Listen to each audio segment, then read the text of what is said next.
Right. So you find Thomas just stood silently staring, just with like a 1,000-yard stare by the first security gate.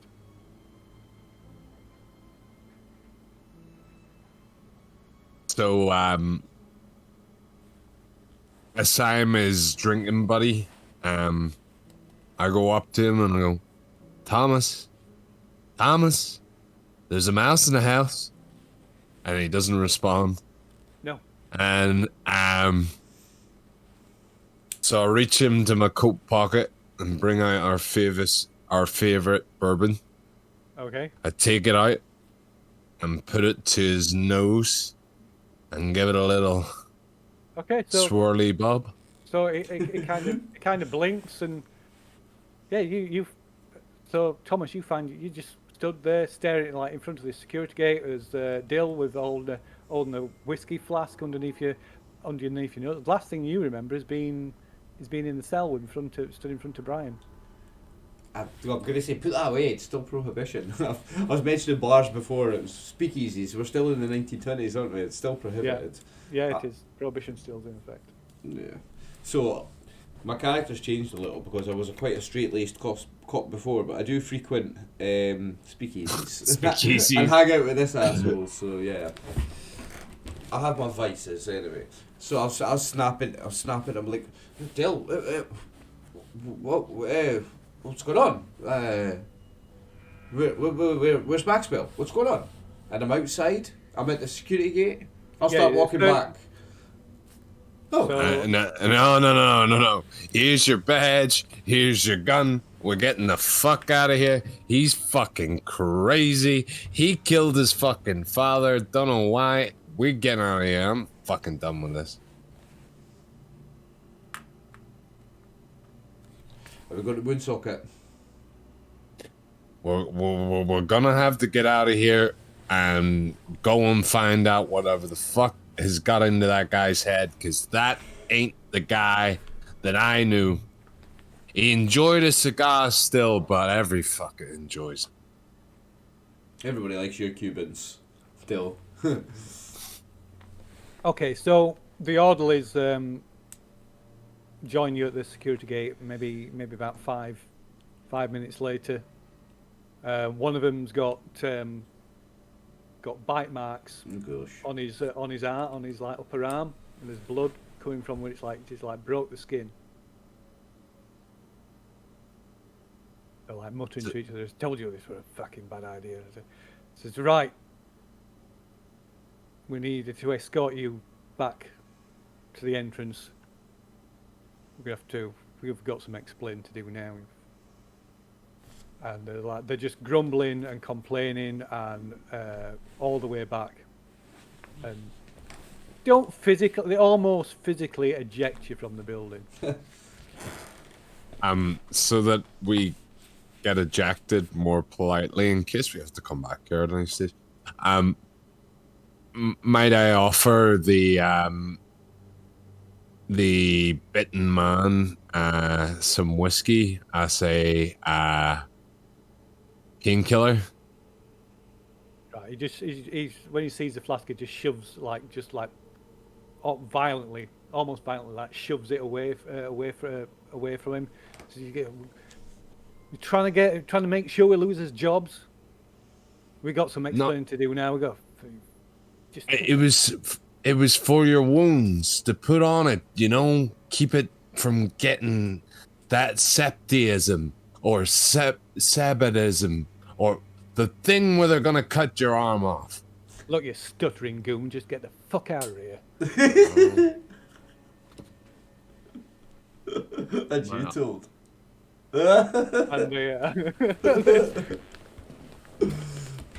Later that night, on New York News, Porter dies of sept.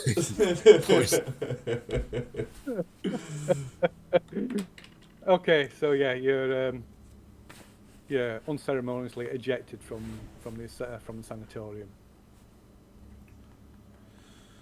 Do you want to drive again, Thomas? Or yeah, I'm happy to drive again. Well, it's my car. I'm not letting you drive again. To be fair.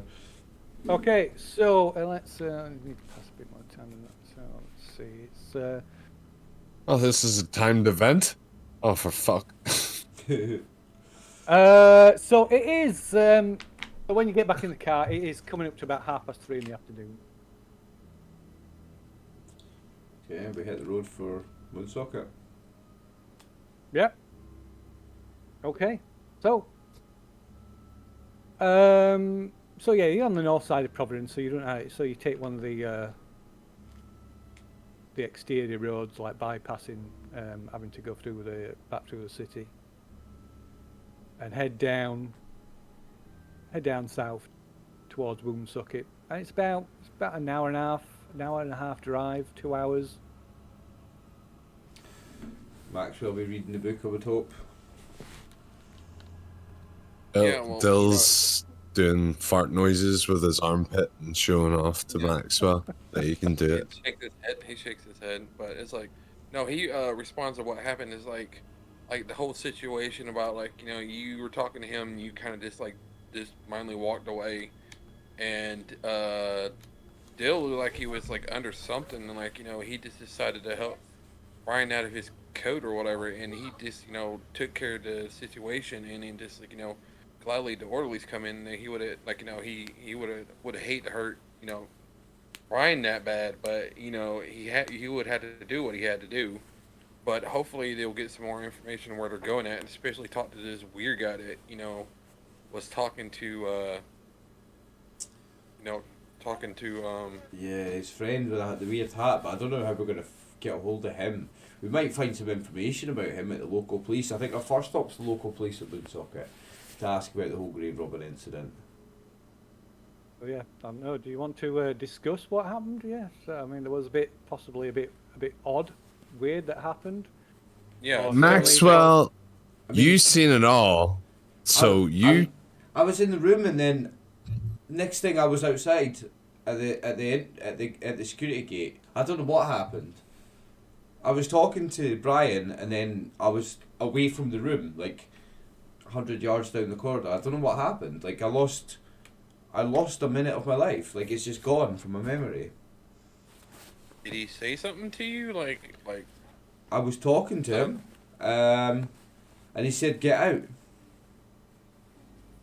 And it's I like, did. well, it's like, Maxwell looks over to you. He's like, I mean, you were talking like, it's like, well, Dill, you were really close to Maxwell, and you were doing whatever to his coat, like his straitjacket, and he looked like he said something to you, and you just like zoned out or something, and you start like, actually got one of his arms out, and I pulled you off. That's why you got, thrown to the floor, because you were letting him get out, and I did right there, and he started coming after me. So. yeah, I don't think that this is this Bill guy that used to buy cigars off me in nudie magazines. This is a different guy. It's like, do you ever hear the stories of the guys in the suits? They're like the lizards or something.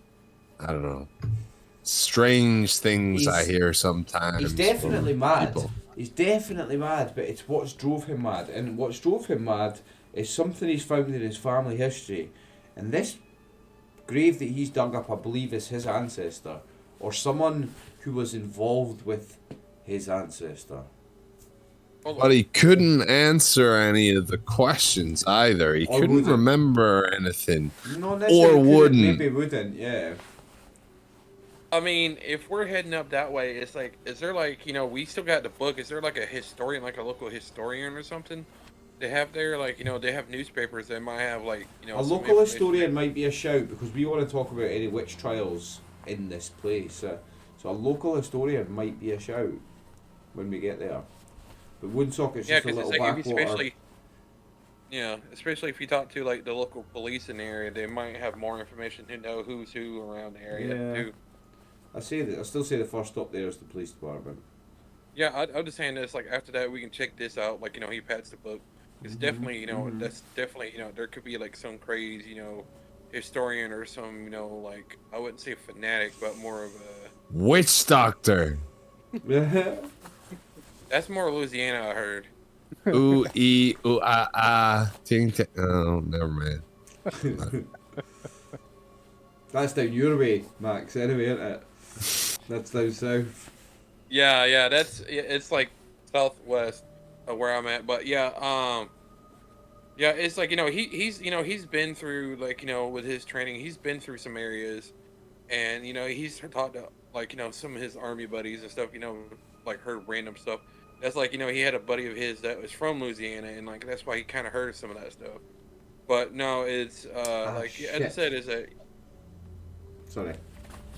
oh, go right ahead. No, I messed up the overlay. It's my bad. Go ahead.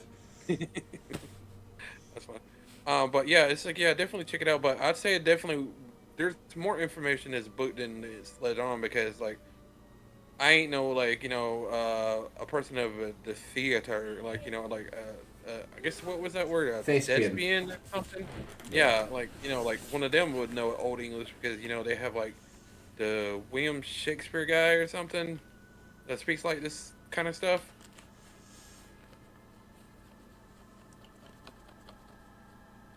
Yeah, so this is like a over 100-year-old book too. Yeah, so. it's not something I've studied. I'm not going to be able to read it easily, especially while I'm driving. No. Keep. Does it say where? I'm assuming that the actual grave that was robbed was in Woonsocket. If Yeah, it it was. was okay, well, maybe if we want to find out who the fuck's grave was robbed, we could just go to the grave, see if there's a headstone. But they don't. Yeah, the headstone it said in the thing was so No, worn. The pre-revolutionary headstone was so worn that yeah. identification of the grave's been deemed impossible, and due to the fact that few burial records from the time remain, the police have been unable to identify the missing bodies. We don't know. The local police don't know who he's dug up. The headstone, we don't know who it's from the There's no headstone. records. There's no records left. I mean, but there's you sometimes, tell me this, Thomas. You're a cop. Everything that's going on right now, you're gonna take some fucking time to look for some old dead dude's body that's friggin' there's people being murdered everywhere, there's people, gangs, there's people just shooting up the street, and you think a cop's gonna waste their time on looking for dusty old records to find the name? I reckon we could find something there that they would have missed. Okay, maybe, but Maxwell, keep scanning the book for the keywords Woonsocket. that is like right there. But it's like, couldn't we like as we're like, even if we visit a place, can we talk to like the gravedigger because they always pass stories among each other. Maybe. Because it's usually like like some people like I've talked to people like stories pass through word and books sometimes, so you never know. Maybe. Um, Yeah. Maybe the caretaker of the graveyard might know something. with me being such a good pilot, I brought a map, so I can see here that it's not going to take us long to get from where all the graveyards and stuff. It's only a little backwater town, and I would say that's probably how they found out that it was dug up. They probably tripped over it on their way to work. Let's go see then. Let's. Do you think the graveyard first then before the police station? Nah, we go to the police. We get more info out of those guys. See if they know anything, and if not, why not? Dicks. Well, it's like he looks at Thomas. Especially around these old smaller towns out here. The thing is, they had no proof that it was Thomas, but they've got to have some reason to have suspected that it was him. And his mum was convinced that it was him. Why is his mum so convinced that it was him? Does the mum know what he's looking for? Is the mum worried that he's going to find what he's looking for? Is that why she's got him locked up? The mother would know things about the family history. Yeah, well, it's like it's like you also be careful how dealing with like some of these people out here. I'll be damned if he's not found a family secret, and I'll be damned if that's not what's going on. Like, absolutely, no. It could be that, but people out here are also superstitious. But I wouldn't say backwater, but some of them are more set in their ways than some people. So That's the rain on, guys. Who's brought their umbrella? So yeah, as you What is that noise? It's rain. rain and the car. Oh, is it? Oh, nice. So as you drive into the reach the outskirts of Woonsocket, the sky's darkening and the rain comes down, battering against the roof of the car and the windshield, causing you to slow your speed a little bit. And Woonsocket's kind of, this typical small backward town. It's constant. It's just got one main street. There's a town hall that serves as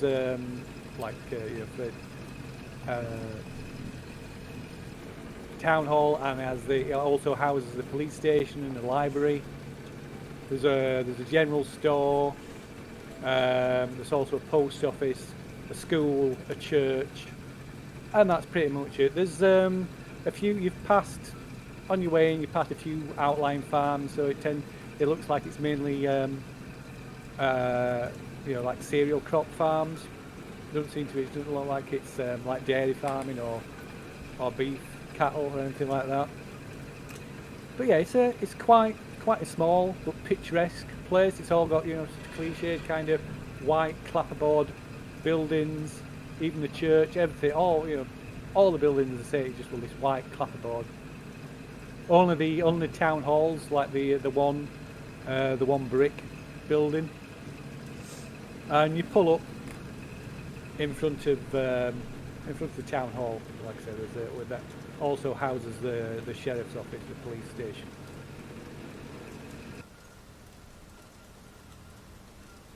Told you it was a tiny town. They got everything in one building. They tripped over that grave on the way to work. I'm telling you. So we'll walk into the police station then, confidently. Yeah, but it's like I look at Thomas for real quick. It's like, is there any particular reason that Aunt Peggy or Aunt Maggie said that he bought that farm anyways, or can we find information about that?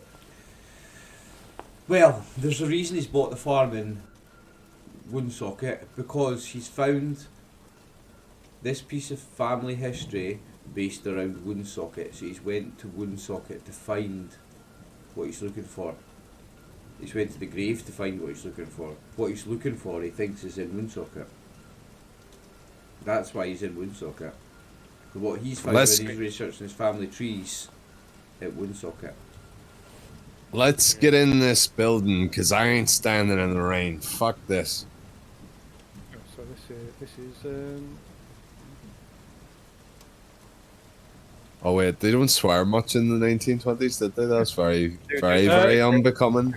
So futsim was a commonly used euphemism for saying fuck.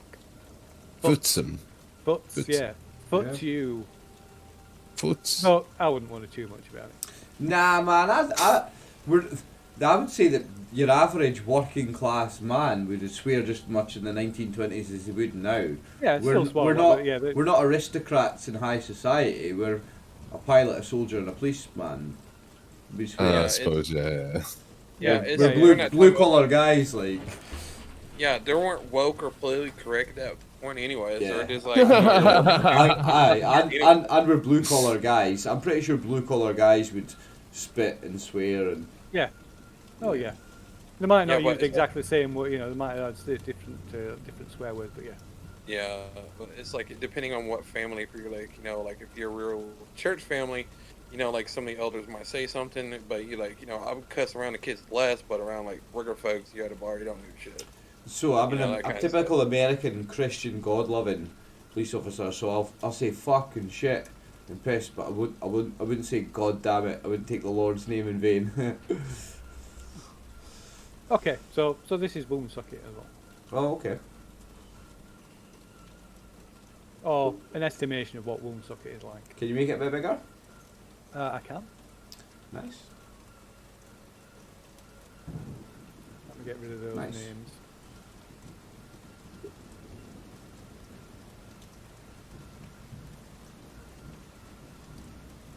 Yeah, I could tell it's like one of those small ones, especially out there, because it's one of those. It's like they probably still have buildings from like the early 17th, 18th century buildings, Yeah. shacks and stuff like that.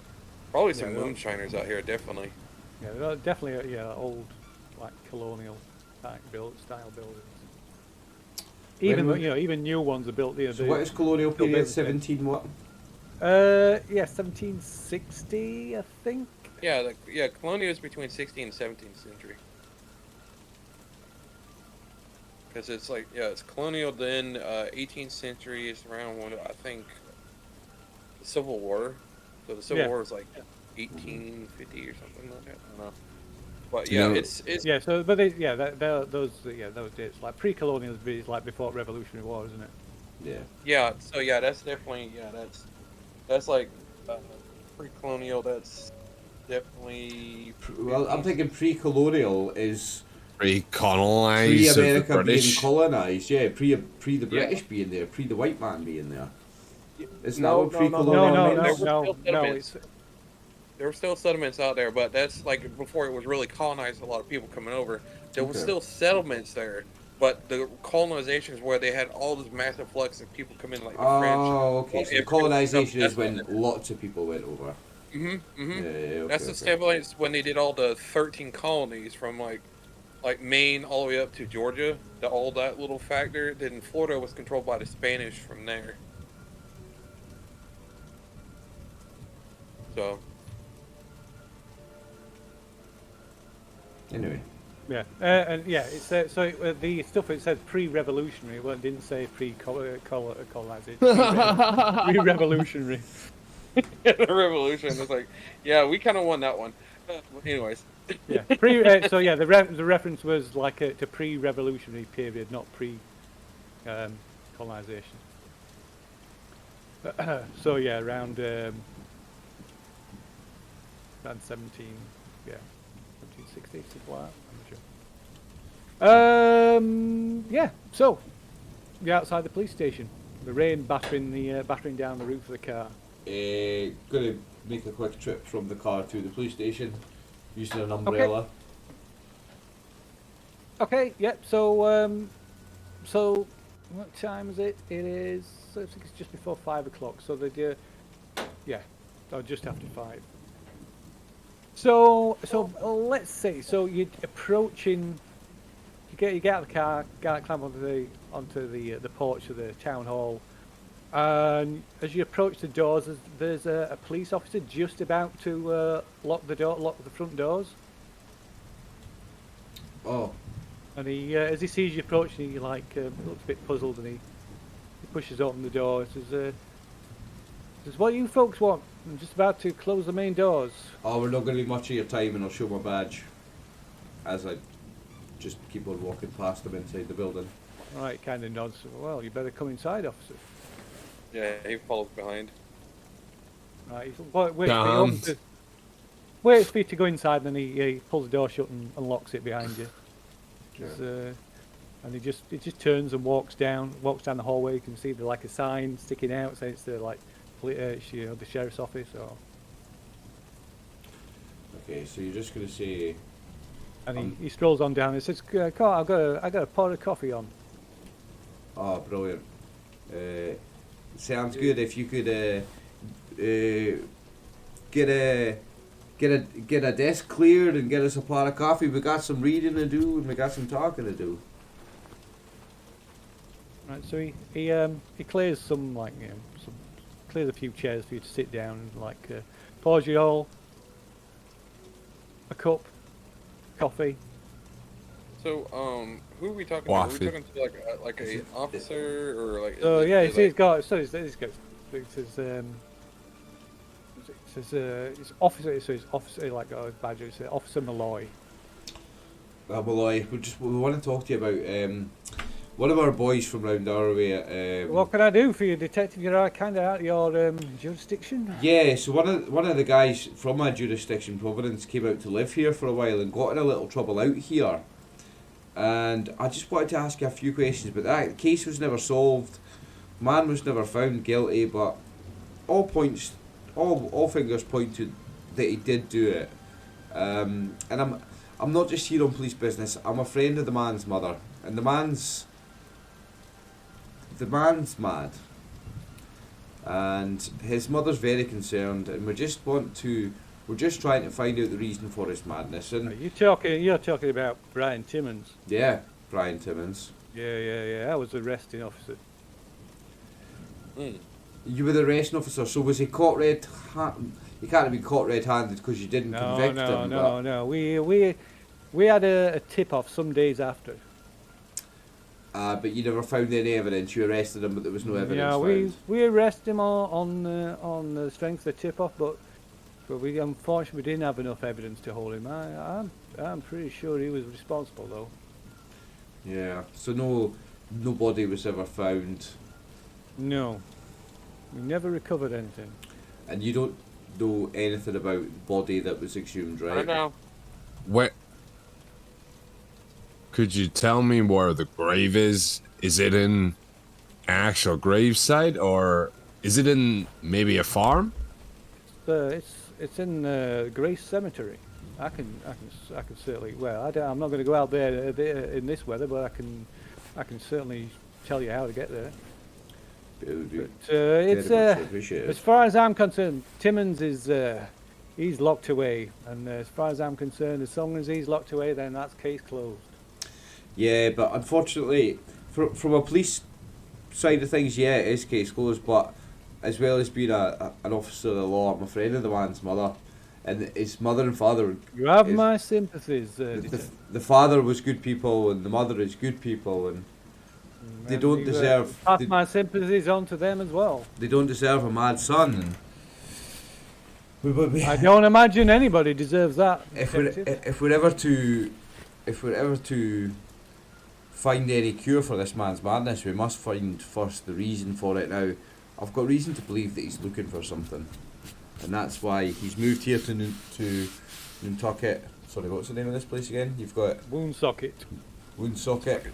That's why he's moved out to here, Woonsocket, and what he's looking for here is, he believes, at Woonsocket. So we need to ask you I guess a few questions about the history of the town. Now that gravesite there, that graveyard, has that been known to have housed any criminals, or, like, say for example, tried witches? Kind of like smile, like gives you a kind of puzzle that says, what do you mean witches? This is the 1920s, detective. Yeah, back in the days. I mean, those graves are old, right? I'm no historian. Yeah, of Well, course. do you have one about? Is you there have a one that- historian in town? I don't know. Maybe one the teachers of the school might be able to help. I guess.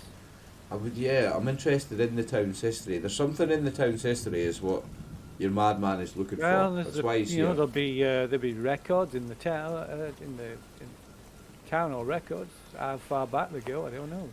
Tell me about when you arrested the man. Was he mad then? Did he seem mad? I mean, yes, we understand that he was violent when you arrested him, but was he violent only because you arrested him, or was he already mad?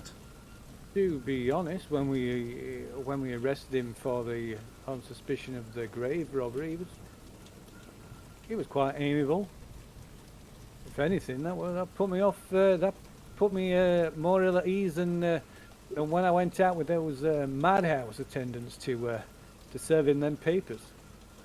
Oh, so yeah, when you first arrested him, he wasn't violent. It was when you served him the papers that he got violent, right? Oh yeah. So he was yes, compos sir. mentis when you arrested him as well. He wasn't babbling. He wasn't. Oh no, he was fuming. Was he doing anything particular when you went? Oh, you mean for the grave robbery? For the grave robbing. No, When he you was- arrested No, him in then. general, was he doing something like when you go encounter him at his farm, or? He was up at the old farmhouse around the outskirts of town. Was he alone? Yeah, as far as I was aware, yes. What about the stranger that that description? You would have checked. You would have checked the rooms of the house when you were arrested him. Surely that he was alone. Well, no, we didn't have any cause to. We took him into custody, and like I say, we weren't able to hold him because there was no hard evidence. So we didn't have any legal grounds as you should know, detective. Yeah, You know, I believe you may have grounds had to an take it any further. I believe there may have been an accomplice to the crime who may have been able to hide the evidence. Well, that may be the case, detective, but we found no evidence of that. Well, I think I know who the accomplice is, and I'll drop the name. Got There's Mr. some- Baines. Yeah, Mr. Baines. Can't say as I know that name. He was living with Brian. And there was no one else up at the farmhouse as far as we know. Is there anything particular about the farmhouse? There like previous owners or anything significant about the farmhouse? It's been that It's out there? farmhouse until Mr. Timmons took over. That farmhouse has been abandoned for decades. Probably, that's a red probably flag a good, as well. probably Mi- been rotting for a good 100 years or more. Mr. Malloy, a final question for you, from me anyway. But how long have you lived in this town? Your whole life? All my life. And you remember when, we were rambunctious little kids running about with our friends, playing with our sticks and our wheels, and suddenly we stumbled across a farmhouse? By any chance, did we maybe have any stories that we would tell each other? I can see where you're getting at. Yeah, that old farmhouse. There were all stories about it being a haunted house, but every town's got them, haven't they? I suppose, but It's an old abandoned house. What else? What other stories are kids gonna come up with? depends. When you were a kid, did you believe it? When I was a kid, sure. When did you stop being a kid?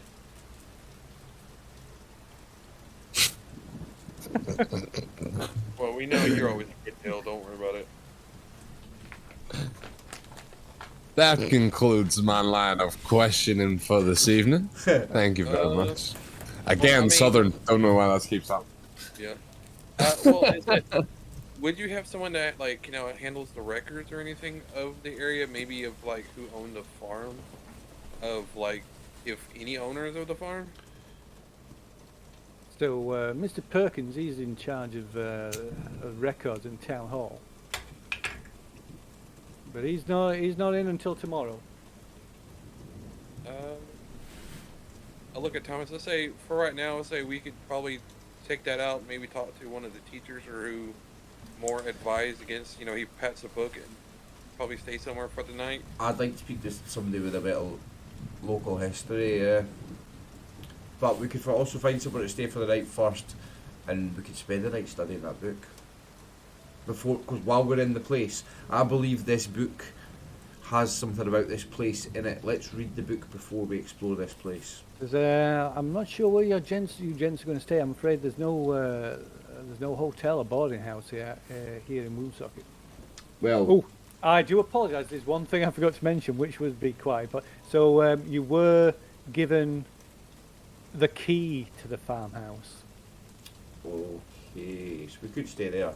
But I was going to say to the man, hey, joking, you wouldn't let a fellow police officer sleep in your office for the night. You would lock us out. I mean, I'm afraid I can't do that. No disrespect, detective, but no, I can't do that. I mean, And anyway, I'm still on duty. I was just locking the front door. If people need me, they just ring the bell.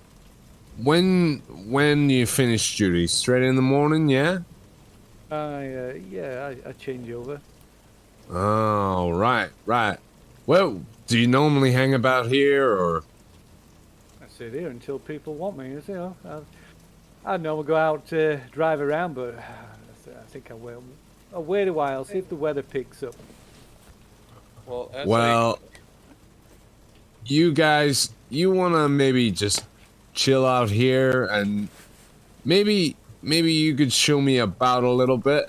You could read the book, and then the weather gets better. Maybe we could go check that grave.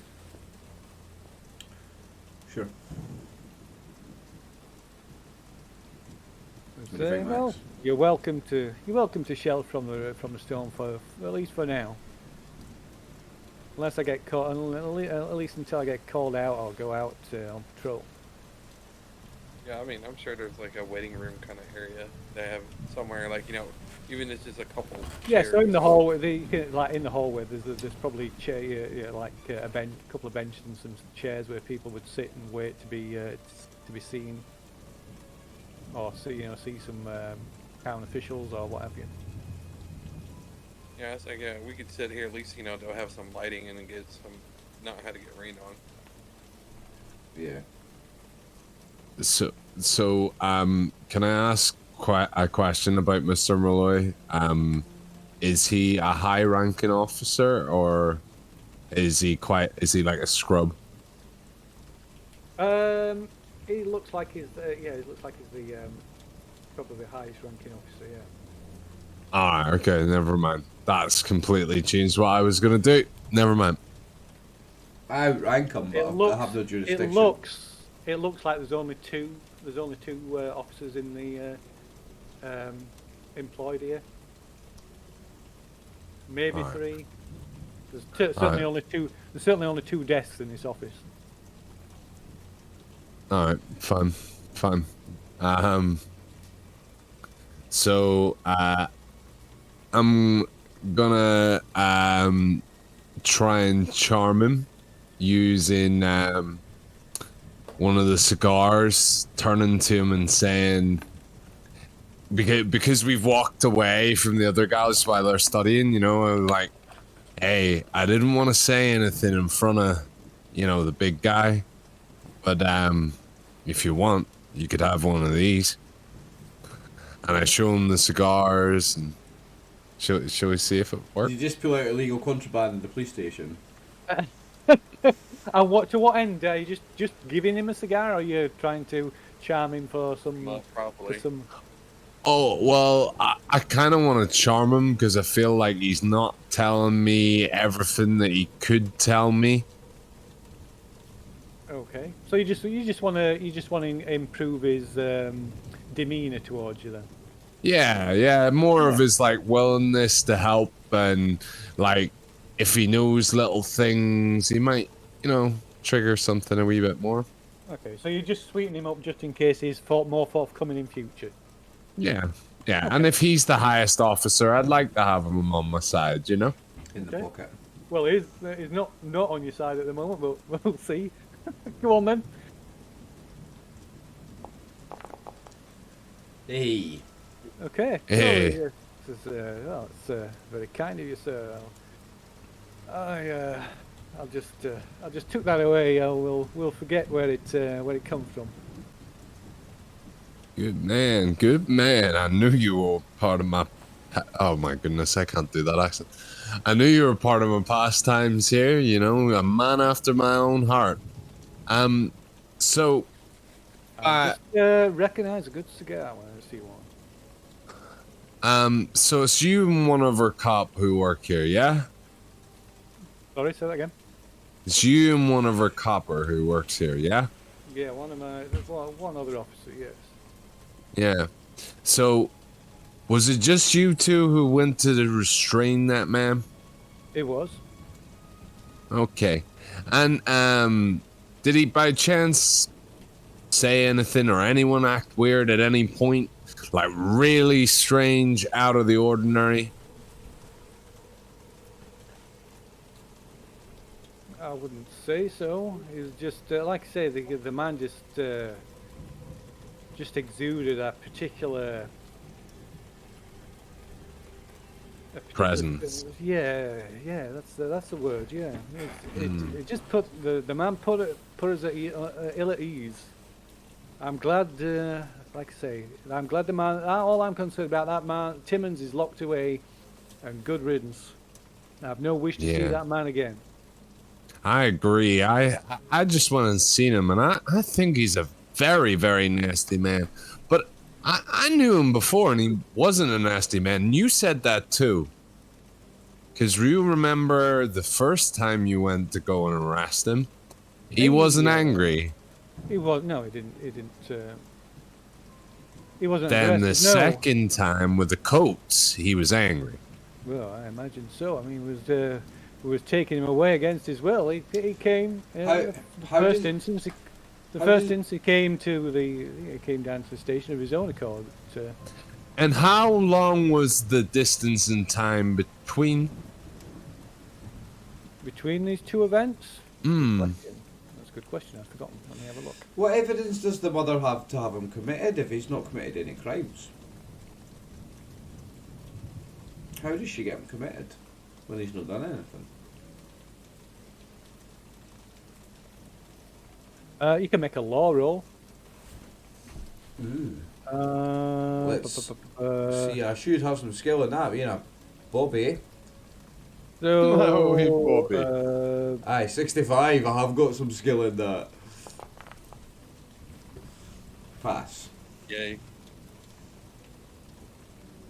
so about 5 days after he was committed to the asylum. 5 days after his arrest. Oh, okay. Because when we went to go see him, he did this weird whispering thing, and I thought maybe there would have been some kind of link with something, maybe whispering to him and making him a different person. I don't know. Do you ever get anything weird like that? Any other people really cookie crazy around here? I guess every town has those kind of people. Nobody that stands out of. Nobody that's acted out of sorts, out of what they normally expect. No. Where's the other officer? Is he just chilling out, going to bed? Like, he's off duty. Yeah. he's just taking in turns? Yeah, working shifts. We're looking to get funding for another officer. But, money's tight. Well, if you ever need help with money, or anything like that, maybe I'm the man for the job. You know what I mean? Kind of shrugs. So as well, folks. I think it's about time I did my routine patrol. Okay, yeah, we understand. So we're gonna get out of here. I'm gonna have to kick you folks out, I'm afraid. Of course, thank you for your hospitality and your. But yes, so if so basically a family member, can approach the courts and put forward a case for somebody being committed. So, If he's not done anything, she would have to seriously have bribed some court officials. Not. I mean, God, yeah. I mean, anybody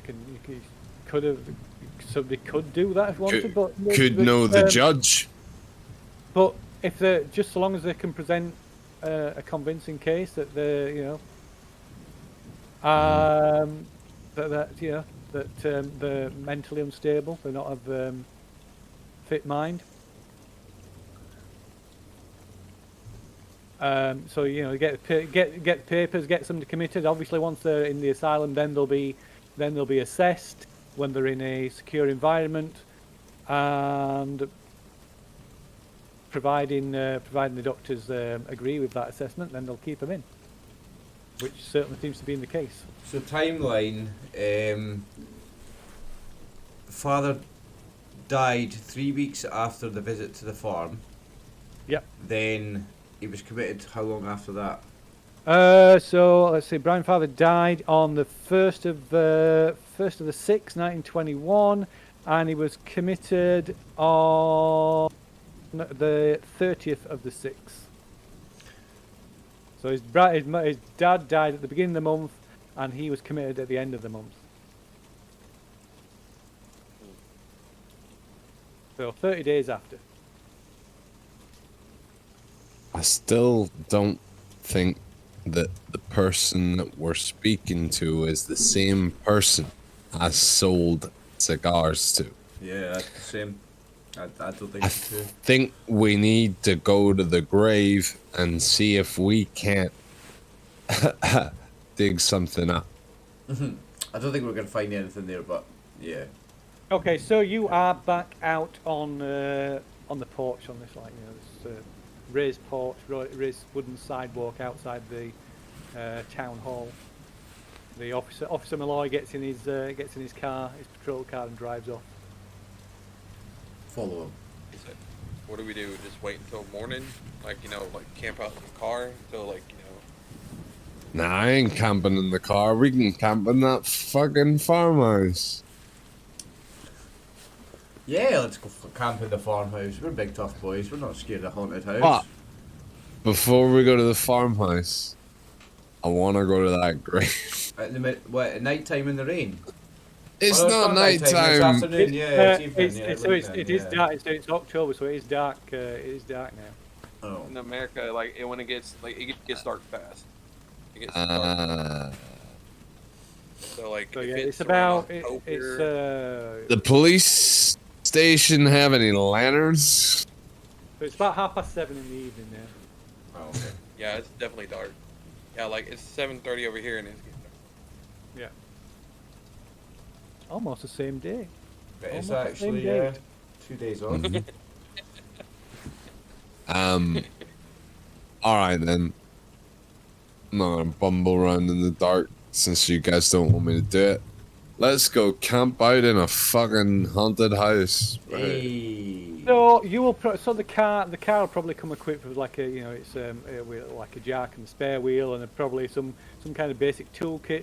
So there's probably a good chance that it's got there'll be a at least one flashlight in the boot of the car as well, in the trunk. Being a In the police trunk. officer, I mean, being a coffee, police yeah. officer, it's my car, remember? So there's definitely. Oh yeah. it's a So cop's yeah. car, So there's definitely. definitely Yeah.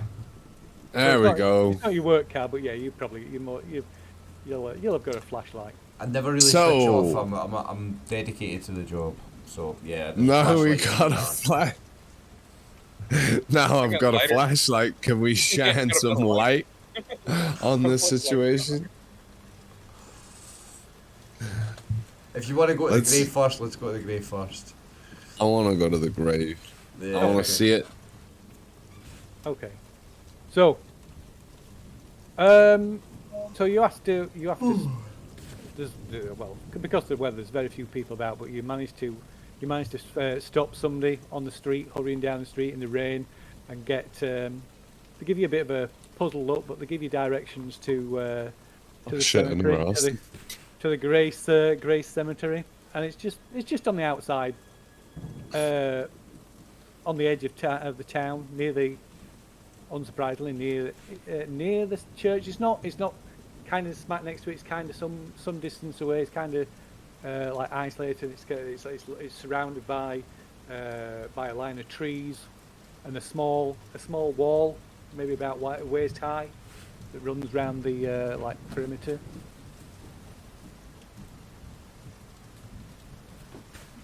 And there's near the gates. There's a kind of a pointless. There's a wrought iron gate, but it's kind of pointless because you could literally just hop over the wall. It's that small. And there's a small maintenance building just inside the gates. So there's no. Presumably there's some kind of caretaker for the graveyard, but it doesn't. Obviously doesn't live. He's on not the there. one from Zelda living in the night. The thing. Yeah, Okay. whereas in some places they might have like the groundskeeper might live on the next to the site or I know in Britain there is a little house in an old graveyard. There is a little cottage, and that's the gravekeeper's cottage. Yeah, generally they do in this country, or used to do, not so much anymore. Most of the sold their houses off. But anyway, yeah. So it's just there's like a maintenance shed, but that's it. And there's a lot of trees, and it's quite extensive. This graveyard over a sort of not a hill, but a slight rise. So you go through the gates and goes up towards the centre. It's the highest point, and then it sort of runs down the sides. So, using the flashlight, do we see any like symbols or symbolic like statues or anything that may resemble something Maxwell might remember from the book? Like, No. is the gate got like a family crest or anything on it? No. We've not had enough So time to study the book. So yeah, you maybe you spend a good half an hour or so to wandering aimlessly. I mean, there's probably there's hundreds of graves here, stretching back a couple of 200-300 years. Look for the oldest part of the cemetery. Yeah, surely there's going to be the oldest part. Oh yeah, there's lots of old graves. There's lots of old graves. It doesn't even look like it doesn't even look like any there's been any recent burials here, because the cemetery is quite full. Probably the most recent grave you found is maybe about 20-30 years old, and the older graves tend to be at the farthest end. And there's lots of like the graves that are a couple of 100 years old, some older. But of course, the older the graves get, the more worn and faded the stones are. I will let you make a group luck roll. So the person with the lowest luck makes the luck roll, and it will have to be just a normal luck. 75. How do we roll luck? What one's luck? Whoever's got the lowest luck roll set, what have you got? I got a 48. 75. I don't know where luck is. Oh, I've got 40. So you roll it. Oh. Just press the word luck.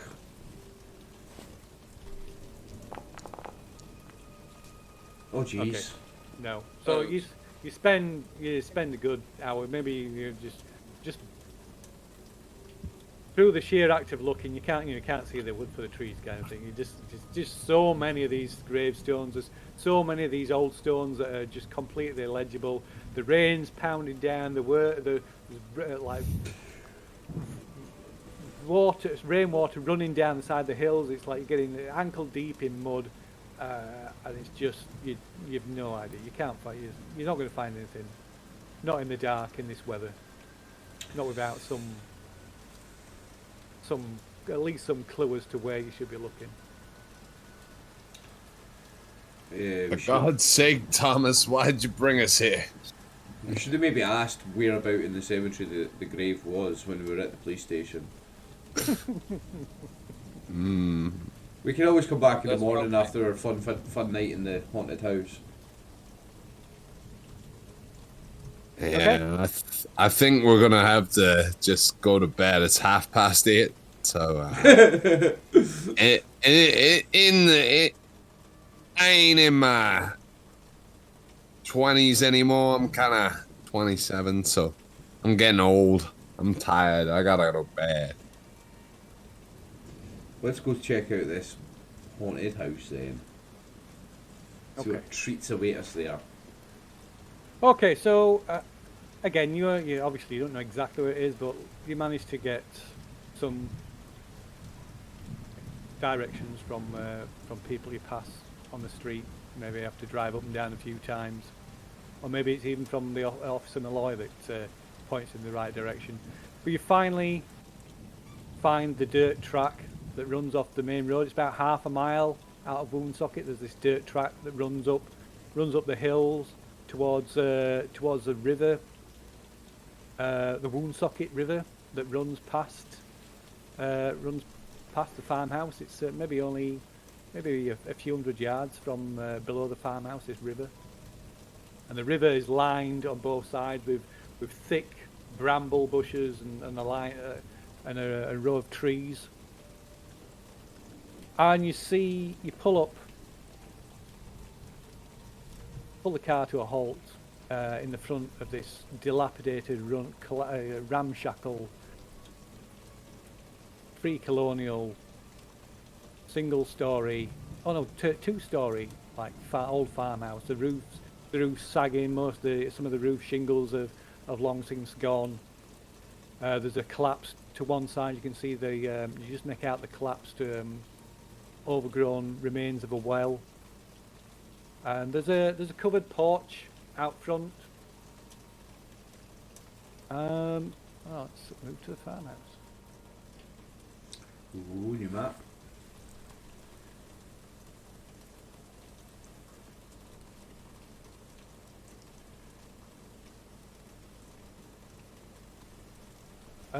So yeah, we'll put some tokens on. Don't move the tokens. So we're just going to use the tokens just to indicate where people are in the house. Oops, that's massive. That's what she said. I'll have to shrink that down a bit. There we go. That's better. That was the point. Oh, yeah, 0.4. There we go. Reverse and Maxwell.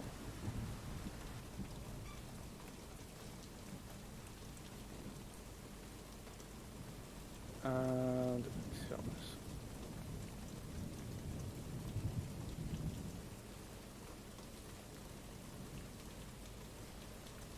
I made his whole personality from that picture.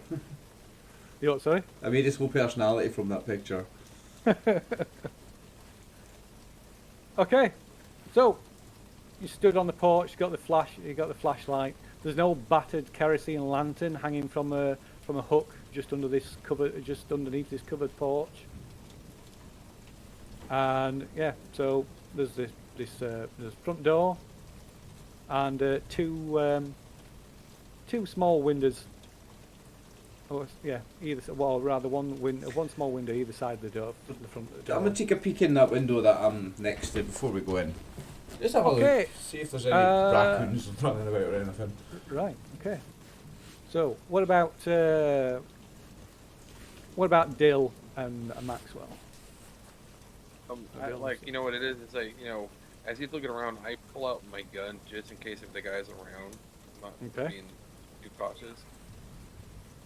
So he's just sitting there, like, you know, just fingering on the trigger. He's just kind of like, you know, just kind of like on his left side, right there, and just kind of looking at the door. And he's like, "Who has the key? Do I have the key, or does Thomas have the key?" It's probably you that's got the key. That would seem likely. So I look at Thomas and I looking at the windows. Like, do you see anything? Kind of like. Okay, so Yeah, Thomas, keeper. you can make a spot hidden roll. So while you stood out here as well, now you're a bit close, you can see that some small repairs, some degree of repairs are being affected on the property to patch it up. Success.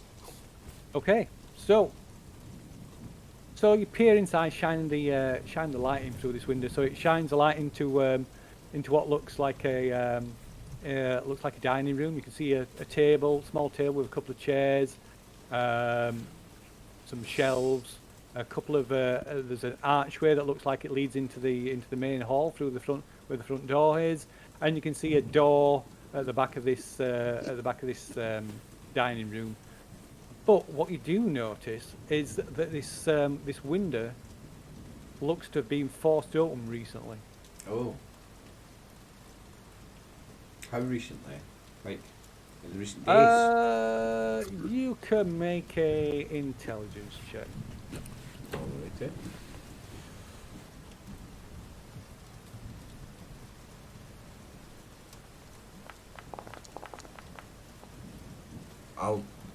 It's passive, so I can't use 5 luck. No, I'll let you use. You can use luck. Okay. I'll let you use luck if you want. Okay. Okay, so yeah, not maybe a couple of weeks. Okay. No, certainly no more than a month. And it's like I say, you can see signs of it's being forced, but it's been open, but it's been pushed. It's been carefully pushed shut again. But there's that doesn't hide the signs. Like something they've got like a crowbar or something to like force it. You can see like bits of the bits of wood are splintered around the frame and things like that. So I'm going to go in the house, and the first place I'm going to go is into that room and try to find tracks. Okay. So you're going inside then. So Maxwell, are you opening the door? Yeah, open the door, I you can see my, Thomas can notice my gun is pointing down, but I kind of, my back is against the wall right here, so my left hand opens the door with my gun kind of pointed in. Okay. To see if somebody's in there, and I guess look at Dill and tell him to hold the light, I guess, for us. Okay. Dill's going around the back. Oh, Okay. he's going around the back. Okay, so you head round the back. Oh, Jamie, don't want to move that. Yeah, so there's no windows on the back of the house, but there's a door at the back,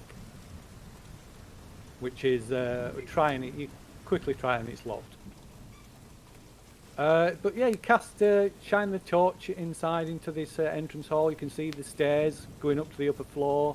You can see the archway that goes into this dining room to your right. The hallway continues through to the back of the house. You can see, and you can just about make out the back door. The floors. There's a bit of dust accumulated on the floor because it's been empty for like 4 or 5 months since Brian was committed. But there's no sound or sign of anybody. Somebody's been in the last month, though. Beans has been in. Well, So- I mean, So yeah, actually yes. So there is. You do spot faint marks on the floor of like muddy, like faint traces of muddy footprints crossing from the dining room to across this way. I'll follow them. Yeah, I'm following these tracks to see what the person that broke in was after. Okay, so you're going in. Is Maxwell going in? yeah, I'm Nice. gonna follow him through, but it's like, so you said like somebody busted in. So was it like the cops forcing their way in, or was it somebody like they broke in? So No. it's through the window. The cops wouldn't force a window; they would just break a door down. And also, Okay, so they're legally obliged to repair it after. I think. Okay. And Maybe the police there was never any mention of like forcing entry or anything like that. Is Dill coming back around the front or? Dill is gonna bang at the door and shout, Okay. Maxwell, it's your bestie, Brian. Let me in. I look at Thomas. I'll let you handle that. Give you the key. I'll go and let the idiot in. Shut up, idiot. Okay, so you let Dill in. So you can see off to your right from the back door there is a small kitchen. So to the left side of the house, there's a No, study. you can leave him dining room. outside because I don't go and let him in because I'm too busy following tracks. You can wait outside till I'm finished. Yeah, No, you unless let me Max in. wants to You've let you let in. me in. You've let me in. Okay, so these tracks. So you can see these tracks are run from this window. That's the window that's forced in the dining room, and they're quite faint. But like I say, there's traces of mud across the floor, and they lead into what looks like a study, for want of a better word, especially since it says study on the map, and towards this roll-top desk. Right, okay. Does this roll top desk have any locked drawers that have been broken open or? Well, you can go and have a look. Yeah, we'll do it. So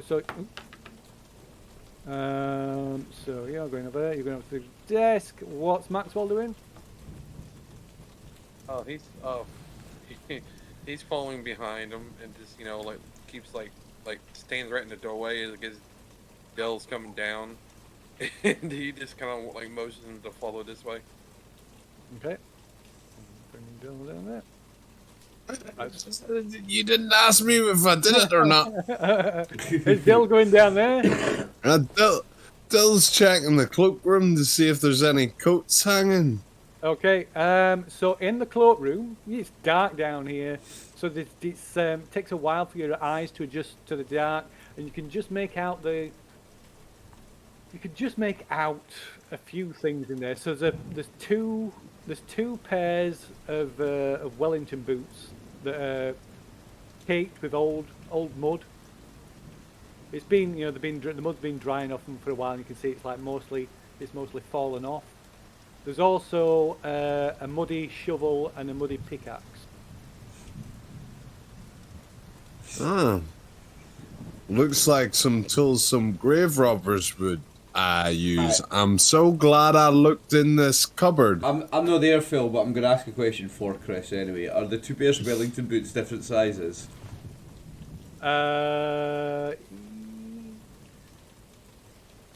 No. So they could be 2 pairs of Wellington boots that belong to the same man, or the 2 people that were grave digging have got the same size feet. Yeah. Yeah, alright. Or they could just be farming tools. You don't know until we find out.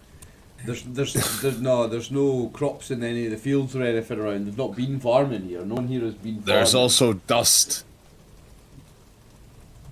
Yeah. Anyway, so I want to go to the kitchen. Okay. And I want to have a look. Okay, so we'll do the where are we? Over here. So in the study first, since you're in there. So yeah, the study it's pretty bare. There's not much in the way of furnishings, and like I say, it's pretty dilapidated like the rest of the house. There's signs of there were some repairs being done to the walls. So it contains this large roll-top desk over here. And there's a chair positioned near the bookshelf. Oh, actually, that must be the bookshelf. And there's a roll-top desk. Where's the roll-top desk? My token's on top of it. Yeah. So yeah, there's a desk and there's a bookcase over here, and this is the roll-top desk. Okay. And there's a huge fireplace that dominates the centre of this wood, this old, slightly warped-looking wood-panelled wall. And there's a faint odour of like must, mould, and decay lingering in the room. So looking at the desk, it's kind of, like a roll-top desk, go on there like kind of panel, sort of continuous panels that pulls down. So and then locks, so there's a lock, but as you look at it, you can see the lock has been forced recently. And the drawer's empty. The thing's empty. So opening it up, you see it's mostly empty. Inside there's open it up, and there's kind of the flat area that's been used as a writing area, and then there's a couple of small drawers and then to either side of the drawers there's a couple of like little shelves.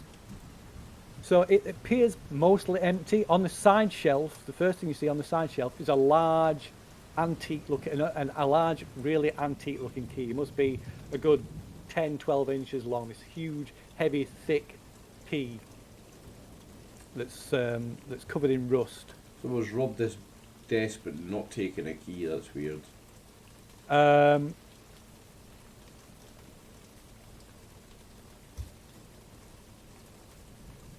I'll grab the key. Yeah. So yeah. Okay. So in the top drawer, you find a screwed up letter, screwed up piece of paper. I'll be unscrewing that to read. Okay. So it's a letter. As you unscrew it and shine the torch on it, it's a letter addressed to Brian Timmons from Brian's father. Oh, this would be... Does the date match after he visited? Yes. So he visited and then tried to write, eh? So in the kitchen, so the kitchen's pretty bare. There's the bare minimum of like cooking utensils. There's one pan, 2 or 3 bits of crockery, half a dozen knives, random sort of utensils, and on one side there's a chopping board with a stale, mouldy half a loaf of bread. And on the middle of the table there's a kerosene lantern. Does it have a handle? The lantern, yeah, it's got like a like a thin handle on the top so you can pick it up. Yeah, I'm gonna pick that up because that's gonna be better than any like torch. So I'm gonna use that to go further towards the dining room. Okay, so yeah, there's maybe a box of matches laying on the table as well. So it takes a few. Most of them are damp, so it takes you a few attempts before you find one that you finally strike and manage to light the lantern with, and head over into the dining room. So, the letter. Let's see. Number one. So this is. Get these cameras out of the way a minute.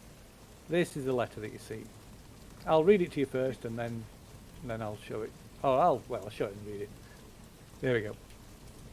My dear son Brian, my heart aches when I recollect the damning conversation I overheard while on your front porch. Please, you must put aside these abominable practices and end your association with this disreputable Haley fellow. You have broken your mother's heart, and I fear that she may never stop weeping or smile ever again.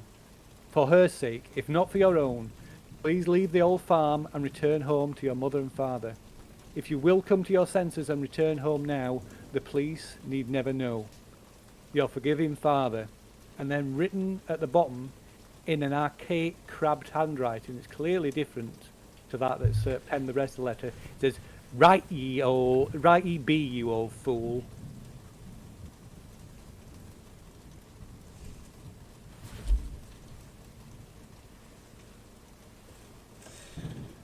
Boys, you might want to see this later.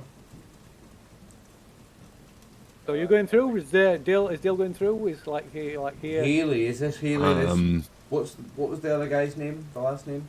Baines. Haley Baines. I think this is Haley Baines.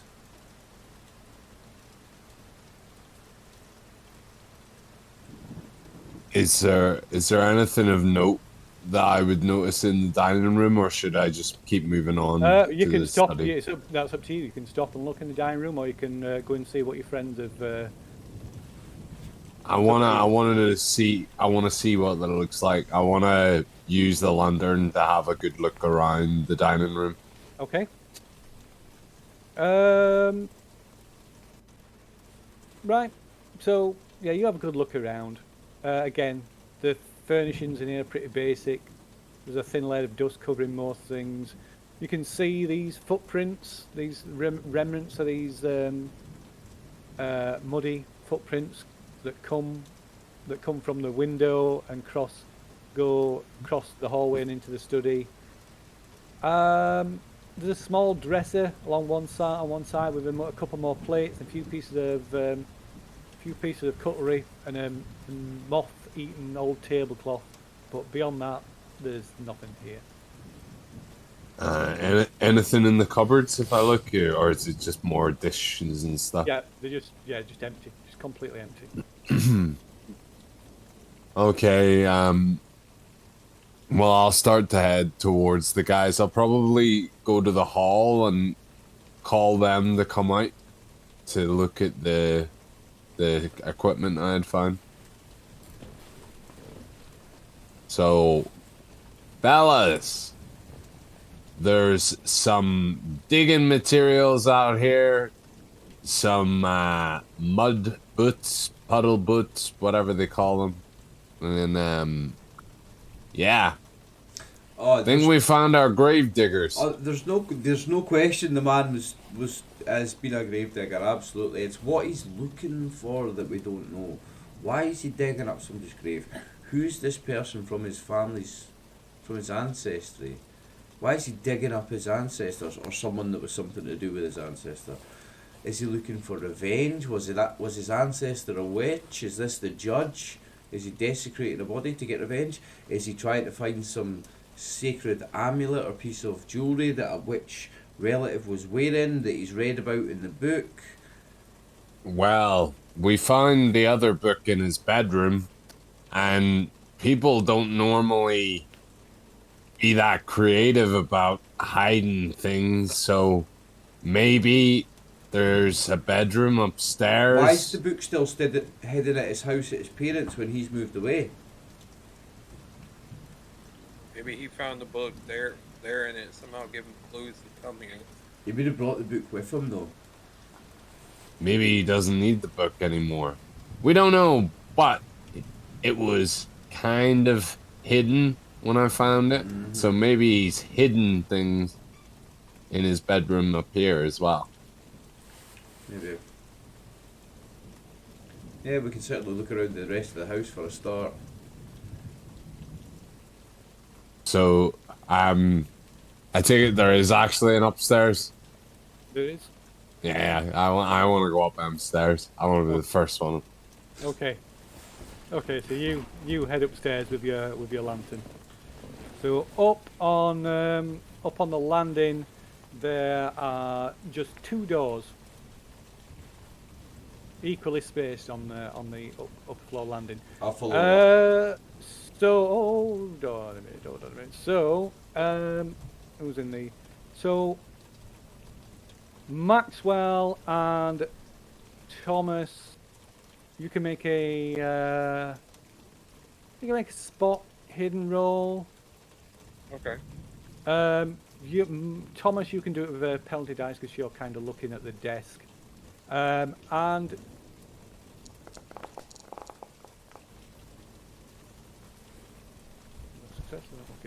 okay. So you don't know. Right, So I you can roll it with a penalty or an advantage. Oh, no, you just roll, I think. Yeah, just roll. No, I had to pay that. It was Thomas that had penalty. My dice. 10. Okay, Even? so you turn to follow Dill up the stairs, and as you turn and start to walk away, you feel your foot kick something on the floor, and looking down, you see the well-chewed stub of a cheap cigar lying on the floor that is burnt a hole through the tatty rug that covers it. Okay, I look at it and fill the hole. I can stick my finger through the hole. Yeah. So yeah, it's just like, it's obviously, somebody dropped it, but it's obviously you dropped it and left it's laid there long enough for it to burn a hole through the rug. I put, like with a pop my gun and call over to Thomas like, hey, looks like there's a cigar over here. Yeah, possibly left by the person that's broke in. I'm gonna have a look at the cigar. Does it look months old or weeks old? Can I tell? I like a cigar. So yeah, it's cheap. It's a cheap, nasty one. You can see that much. But yeah, it's been here weeks. Weeks, but not months. So it's been left by the person that's broke in, I think. So just as Maxwell was drawing your attention to this, you were pulling open the bottom drawer, the other drawer in this desk, and there's something else in this bottom drawer. Oh. So there's some old yellowed piece of the paper.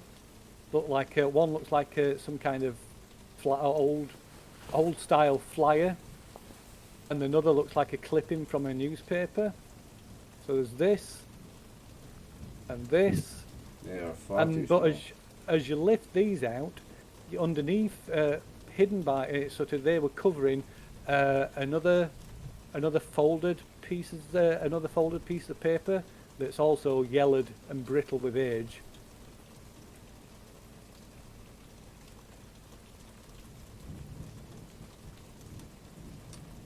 They're too small for me to read. Oh, sorry, I'll make them bigger. Oh, much better.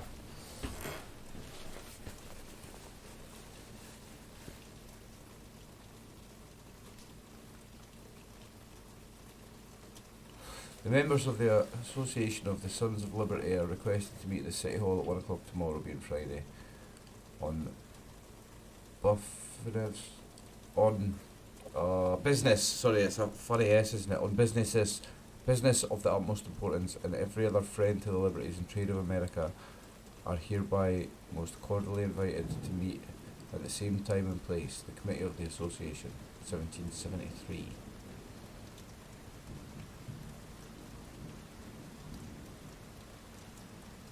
So there's a recruitment letter for the U.S. Army against the revolution. That's what that is, isn't it? Mm-hmm. And Association of the Sons of Liberty. I don't know what that is. But it's something similar. Right. Okay. They're both clearly from the same period. But yeah, there's as well as that, there's another there's a folded piece of paper beneath that. Okay. Which, opening it up, is it's quite brittle and old, like these things, and it kind of crumbles a little bit when you unfold it. And there's another letter, but it's written in German. And I can show you the German letter. Let me see, where has it gone?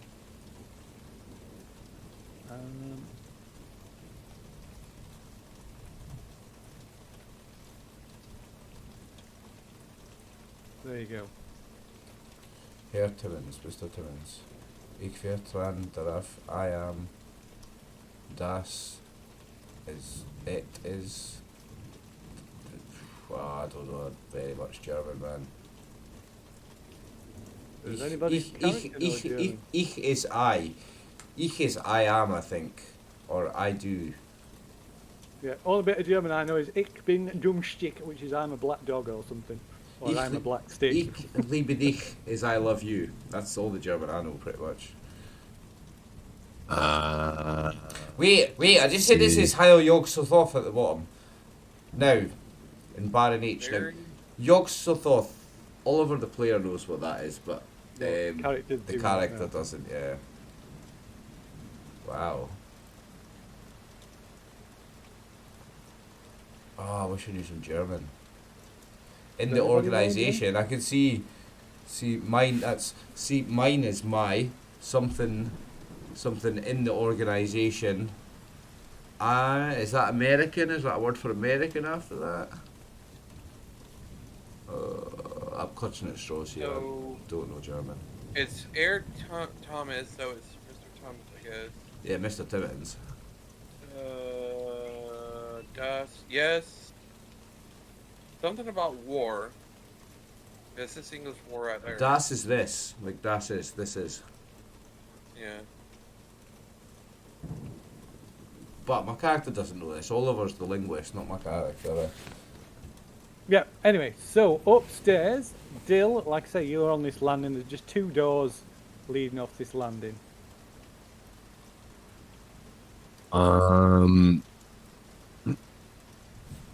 Let's go for door number 1. Okay. No.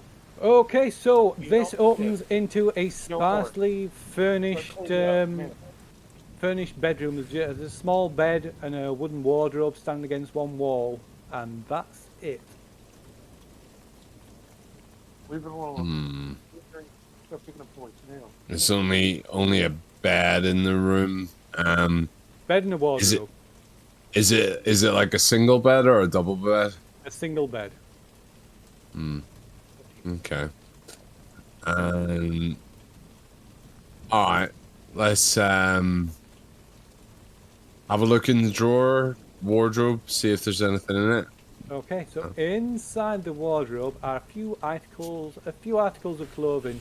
Amongst them is a heavy black coat, a wide-brimmed black hat, and on the shelf above a pair of dark glasses.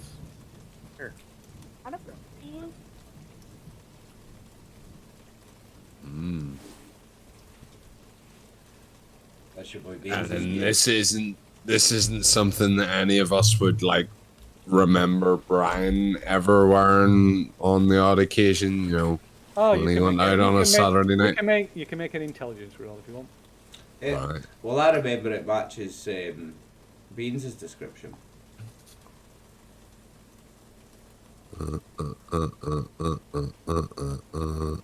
Intelligence. Where the fuck is it? At the top. Top. Hey. Okay, yeah. So this this matches the description of the clothes that Mr. Baines, the mysterious Mr. Baines, wore.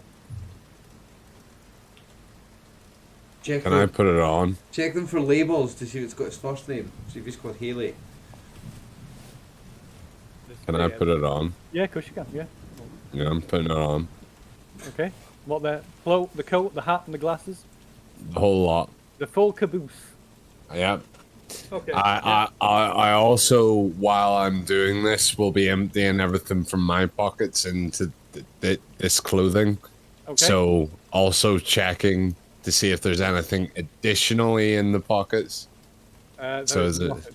There's nothing Okay. in the pockets. All the pockets are empty. Coolabilla. Sorry? That's cool.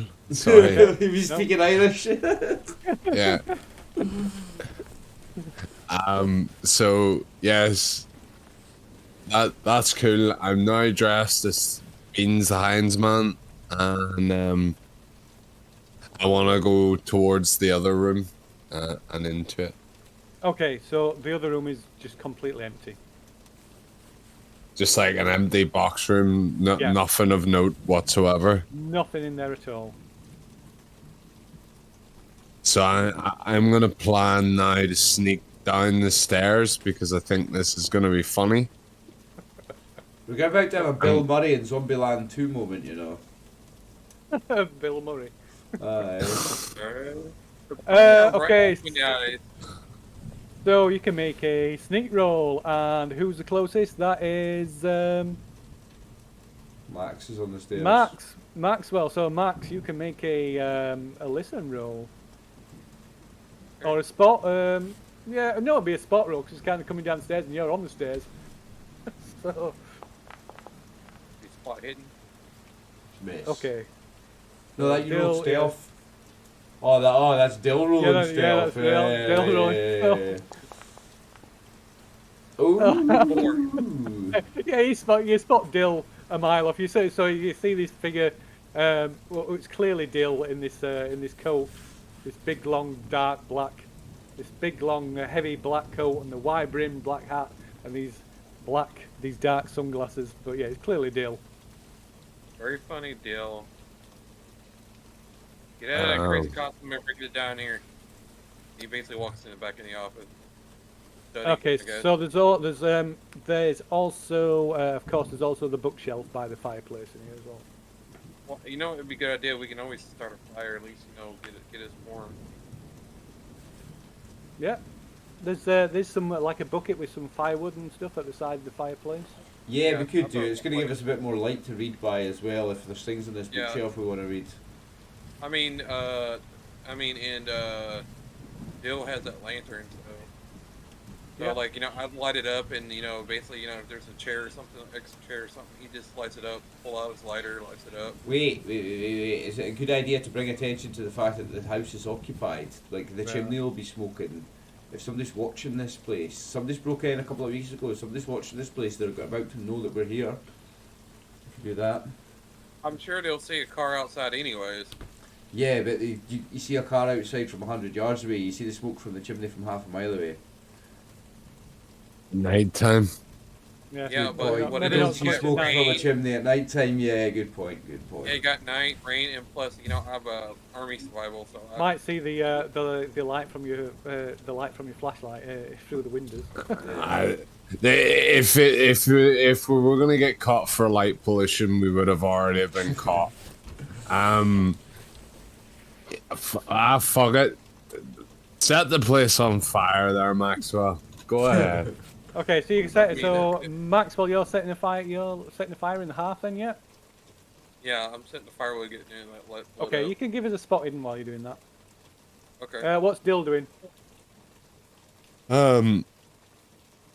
Dill is having a little swish in the new coat that he's found, having a look around the room, and he notices the bookshelf, so he's gonna investigate that next. Okay. Right. So. Okay.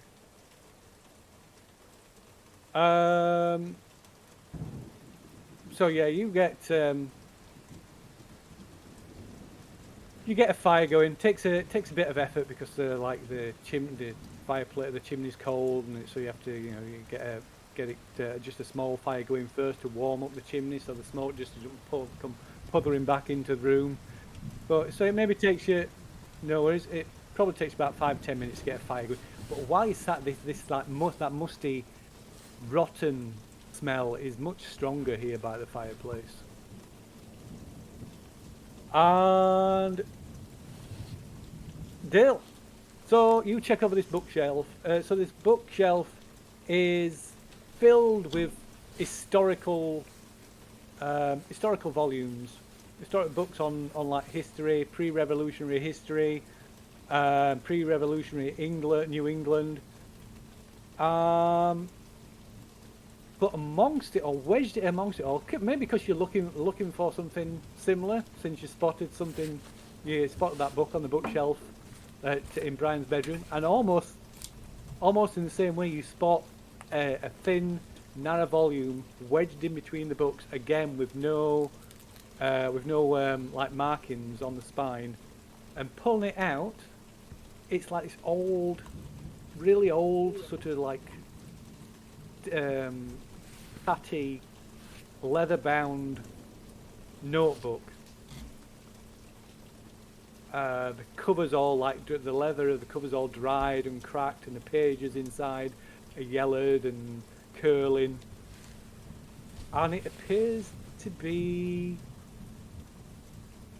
but yeah, it's like an old notebook, but it appears to be a journal written by Brian Timmons. Hey, yo, Maxwell.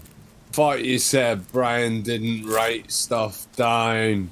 He's a big, stoppy mucker, ain't he?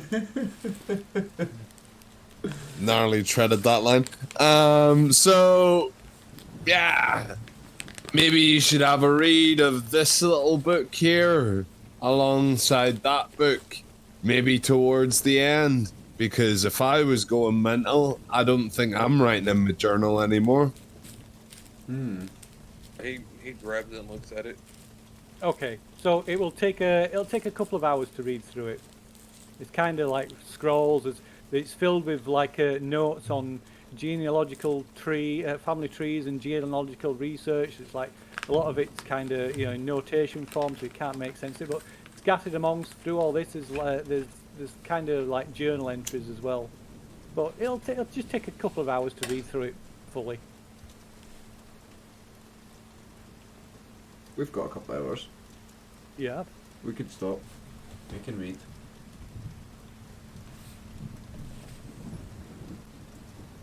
Do you want to do that, or are you just going to put it to? Or just want to put it to one side for now? I want to stop and read it because if that's only going to take us a couple of hours to read, another one of us can spend that couple of hours on the other book and chip away at that a little bit more.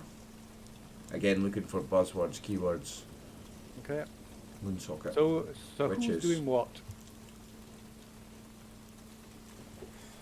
I will read the journal. Yeah, I'll read the journal. Okay, and what about Dale and Maxwell?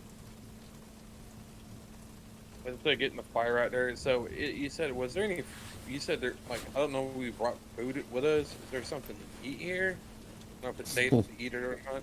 He didn't want to eat anything out of that kitchen. No way. No, I don't think so. No, so you are probably pretty hungry, but you're not going to starve to death. But yeah, Dill's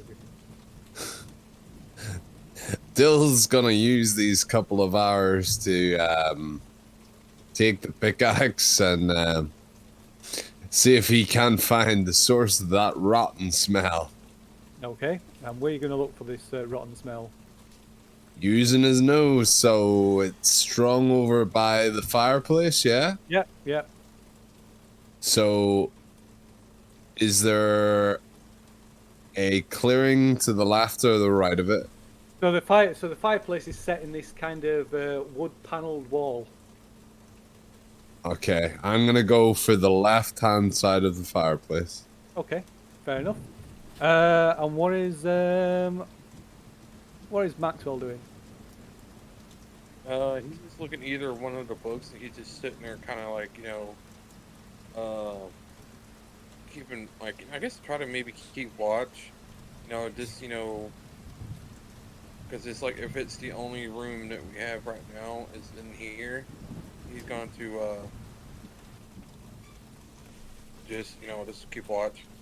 Okay, you can probably get one of the chairs and sit by the window if you want to. One of the windows if you want to keep watch. Yeah, he's gonna like sit at this window so he can watch that one and this one. Okay, so yeah, we'll say it's got a couple of hours. Right, so I guess it's going to take you less than a couple of hours to demolish this wood paneling with a pickaxe. In fact, it takes you even less than that, because you take this pickaxe to the wood paneling just to the left of the fireplace, and the pickaxe just sinks straight through into the wood paneling as you wrench. Which isn't a great surprise, it's only wood paneling, but as you pull at it to wrench the pickaxe out, this panel, the whole panel swings open, and there's this sudden wave of fetid, rotten air and the smell of rotting flesh, and this body falls out of the space behind the panel. Oh, Chris. And Genius. you can all make a sanity roll. Oh, Chrissy boy, what have you found?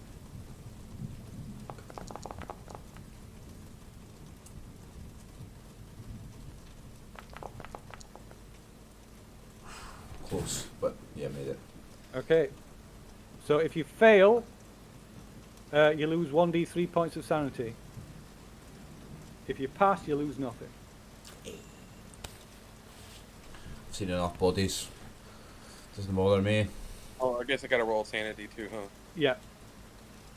Yeah, this body just fallen out onto the floor. I mean, it's taking Dill by surprise, more by surprise than anybody else, to be fair. 1d4? 1d3.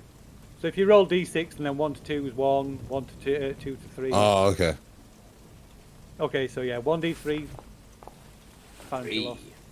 3. Okay, so yeah, so Dill kind of jumps back with a start, stifling a surprise shout, gives a surprise shout and drops.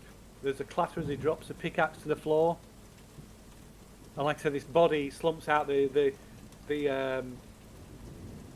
it's clearly been there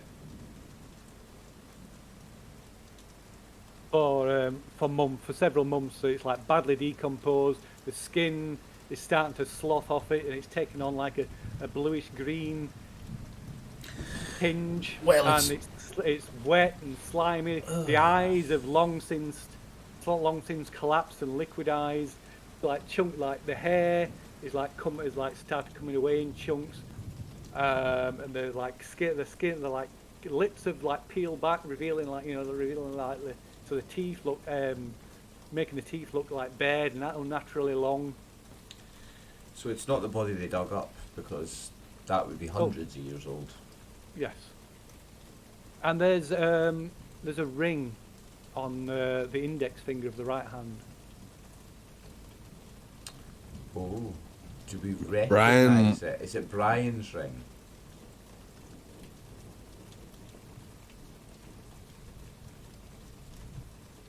Maxwell, you know him best. This is Brian's ring. Yeah, I don't know. He looks at it, gets closer. Okay, so it's kind of covered in.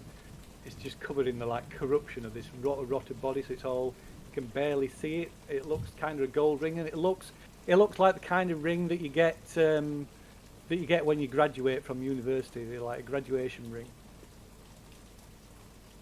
Does it match his university they went to? Yeah, he looks at that. It's yeah, yeah, it's the same university, yeah. All right, but it's so if he's there, then who is in the Baines. sanitarium or the asylum? Baines. So this body doesn't look, it's impossible to determine if this body's who this body is. But it's wearing Brian's ring.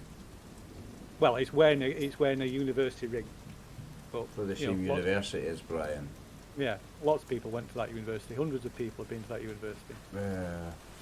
So with the crevice that I have made into the wall, is it clear that it's only one body that has been put Yeah. there? So it Okay. looks like an old priest hole. And this is a stretch. Would I be able to use first aid to determine roughly how long the body's been in there to decaying? Normally that would be a medicine roll, but yeah, I will let you make a first aid roll, but you'll need a hard success. Okay.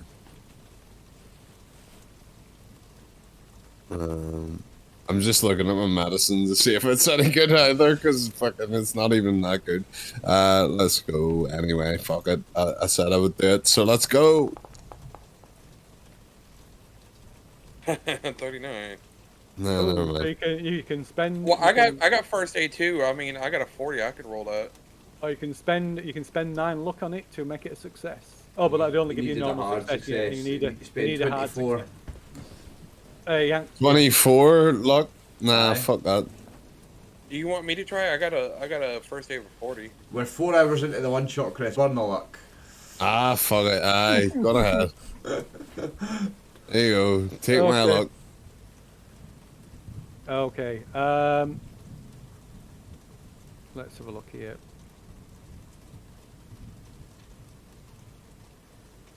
My luck So teleported me.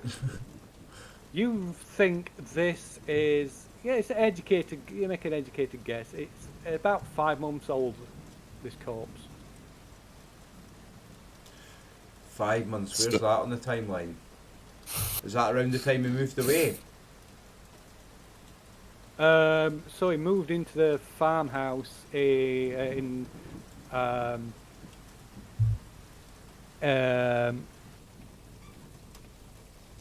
on the 3rd of the 8th, 1920. 3rd of the 8th. 1920. So that's Oh, like so just under a year ago. yeah. Right. Okay. So yeah, so this body's been this person has been dead for about 5 months. And this guy's been living out here for about 10.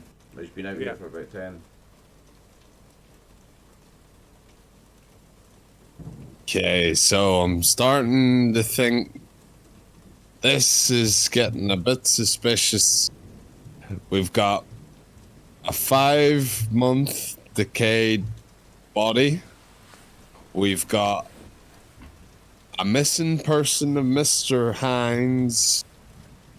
I'm wearing his clothes. We've got a Brian that isn't Brian.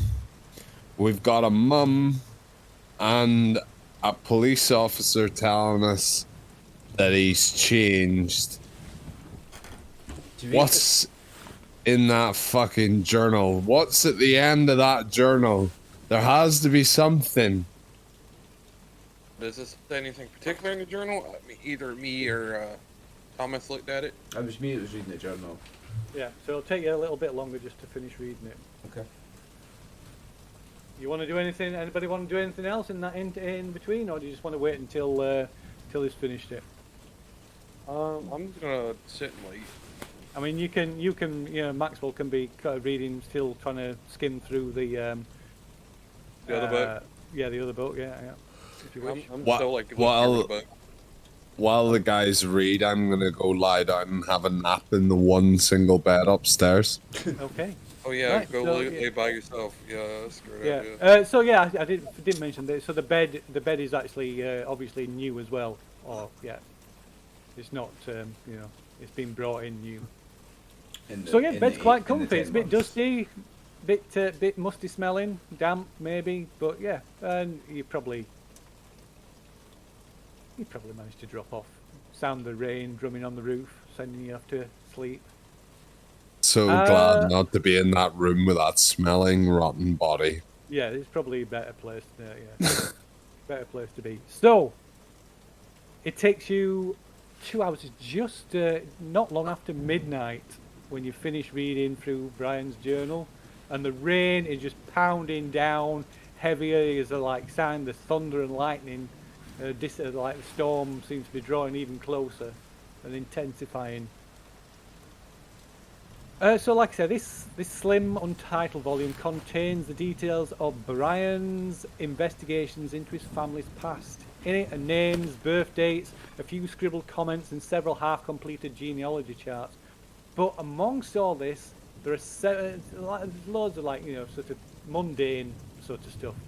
So it takes these 2 hours to like pick out, find these few sort of pieces of information that stick out. So, Brian,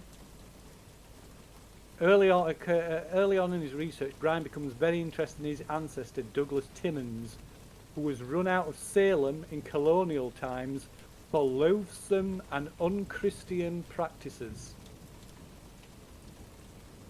The location of a hidden grave of Douglas Timmons is located just half a mile east of this exact farmhouse. It also mentions the location of an old tower nearby the farmhouse at the side of a river, about half a mile south of the farmhouse and 200 yards from the riverbank. But Brian's interest in this tower is not explained. The last item of interest is what is towards the end of the journal, from about the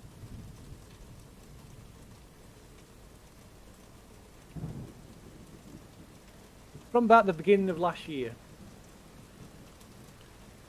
and extends. It's not the very last time, but this this starts and it extends. This is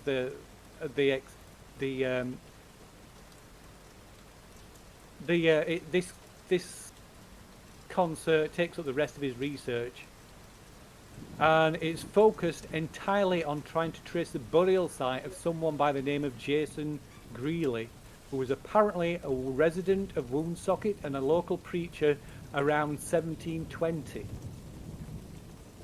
So after several weeks, Brian seems to have managed to have found the location of the grave in an ancient overgrown corner of Grace Cemetery in Woonsocket.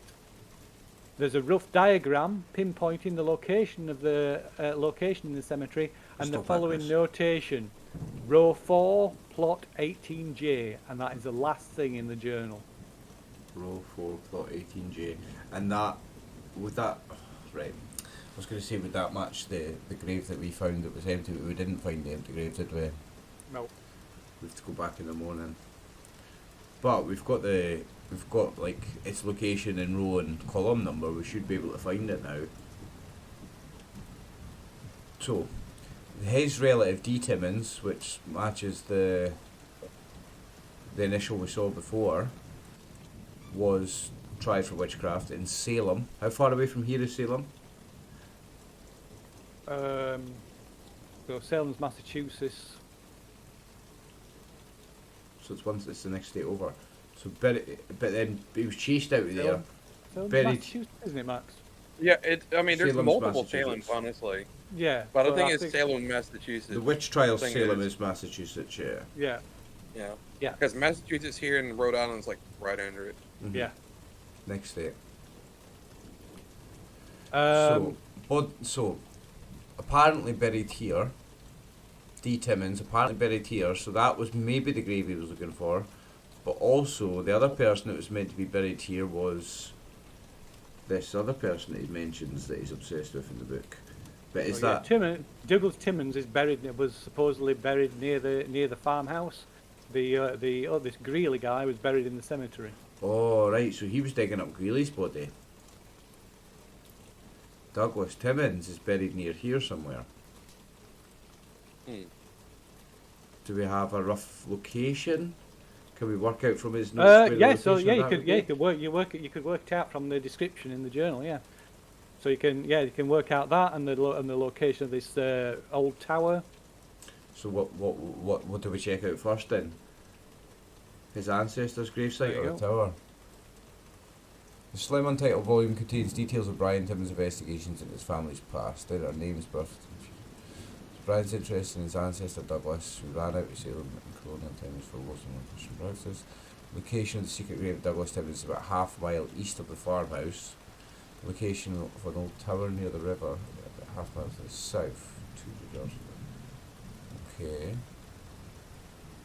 So Very around good. this, let's say around this time, Maxwell, you finish skimming through this book and garnering what information, little information you can. So it's kind of fragmented. Like say you have to like a proper study would take a long time. But you do find mention of this Douglas Timmins. He does indeed appear to have been in Salem, Massachusetts at the time of the witch trials, and was accused of witchcraft, but apparently fled to Rhode Island. So possibly to the farm, or at least in the area.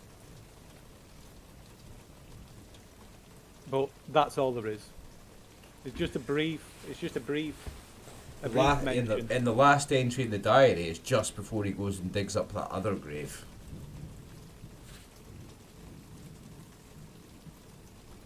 But he was caught just after digging up that other grave, so that explains why there's no more entries.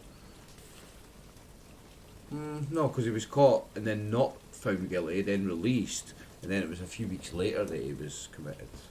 A few okay. days. It was A few days about later. 5 days after he was okay. arrested. What do you think, boys? Maxwell, you can make a spot hidden roll as well, Maxwell. So Dill's, you're asleep, haven't you? Forgot you're asleep. No, he's asleep, Having a nice nap. No. I'm fast asleep. I don't see anything. Okay, you can spend luck on it if you mean- wish.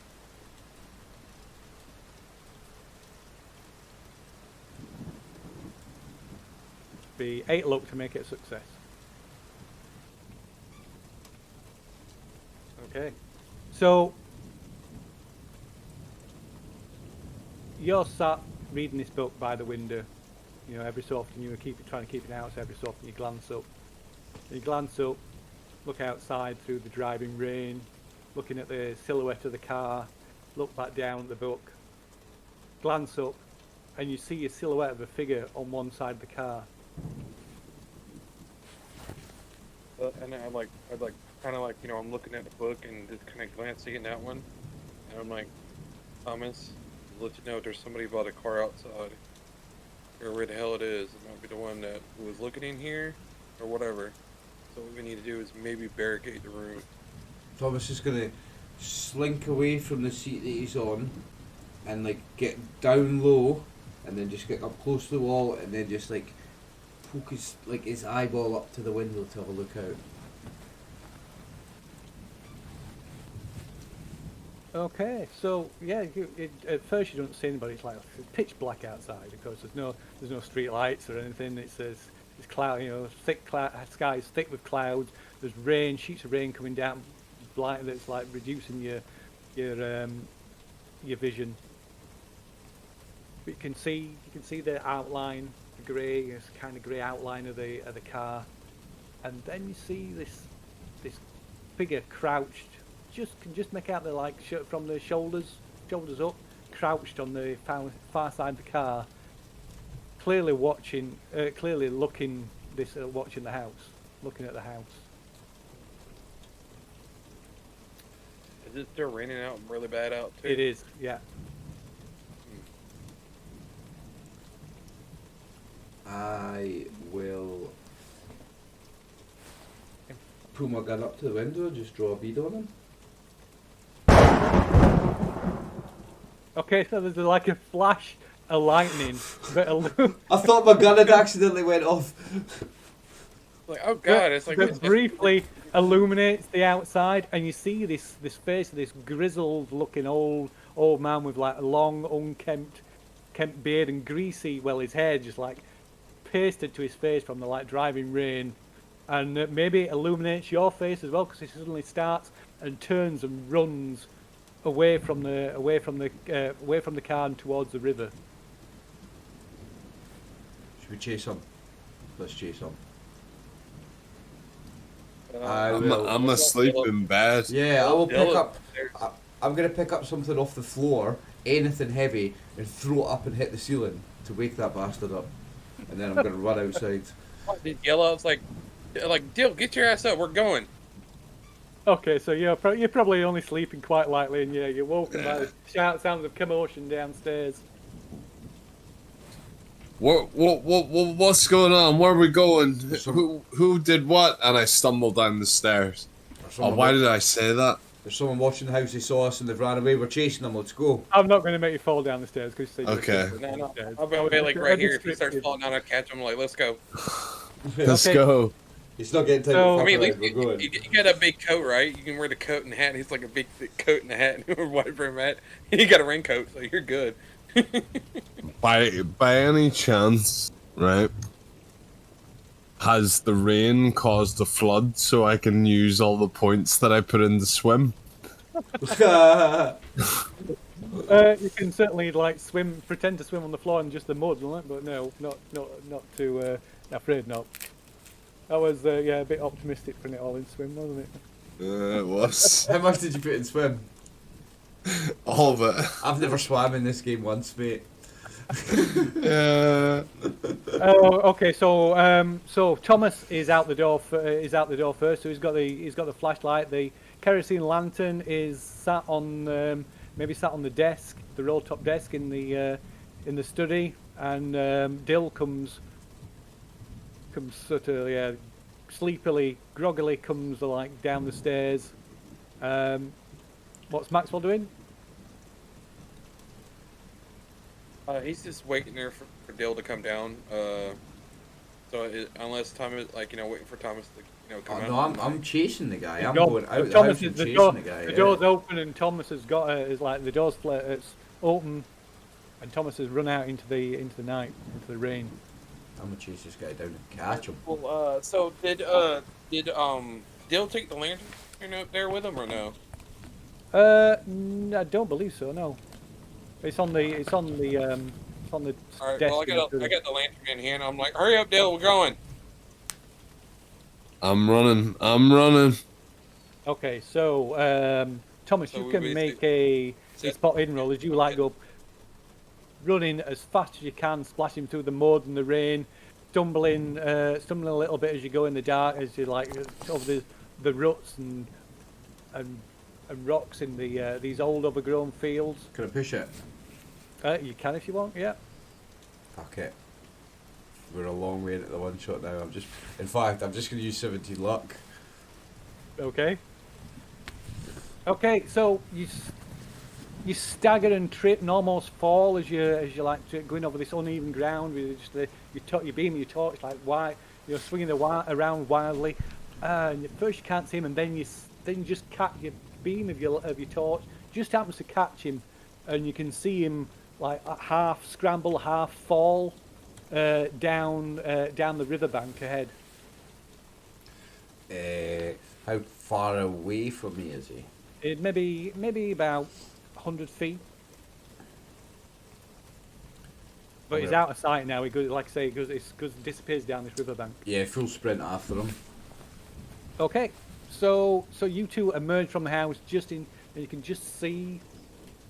You can see the dark line of the trees and the bushes that line the top of the riverbank, and you can just see a vague outline of Thomas running towards the river. If you want to pursue him, I'm or falling behind, like with the lantern right there, going out. okay, so yeah, you can follow a run after him. This lantern swinging wildly. Obviously, it doesn't provide as much light 'cause it's just shining. It's all right for lighting a room, but obviously, it doesn't cast a beam like a torch does. So It's not a bullseye lantern. I mean, yeah. it's better than nothing. Yeah, but it's better than nothing. Yeah. So yeah, you head on. You struggle along after him. So Thomas, you reach the top of the riverbank first, and you can hear the sound of the river rushing past you below you somewhere in the darkness. This kind of pointing the torch down. You can see the bank maybe goes down about 20 feet or so, kind of quite steep, and there's a gap. Sort of looks like a well-worn trail through the brambles and undergrowth that line that like cover the riverbank. Run down it. Okay, you can make a dex roll. Yeah.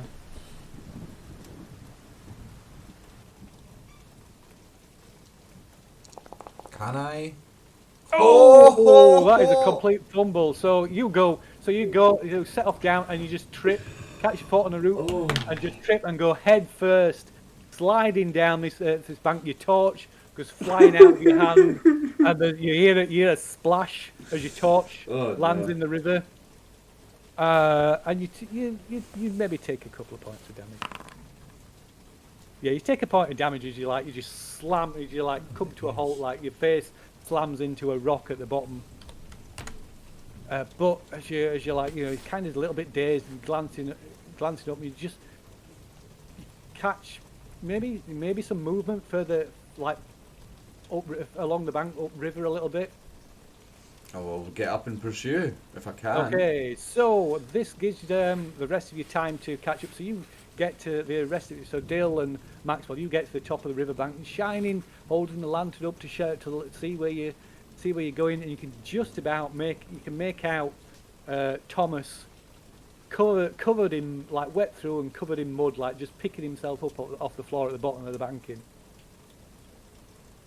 So you probably see the glow of this lantern behind from the others at the top of the riverbank. I'm not looking back. I'm keeping my eyes on the prize. Okay.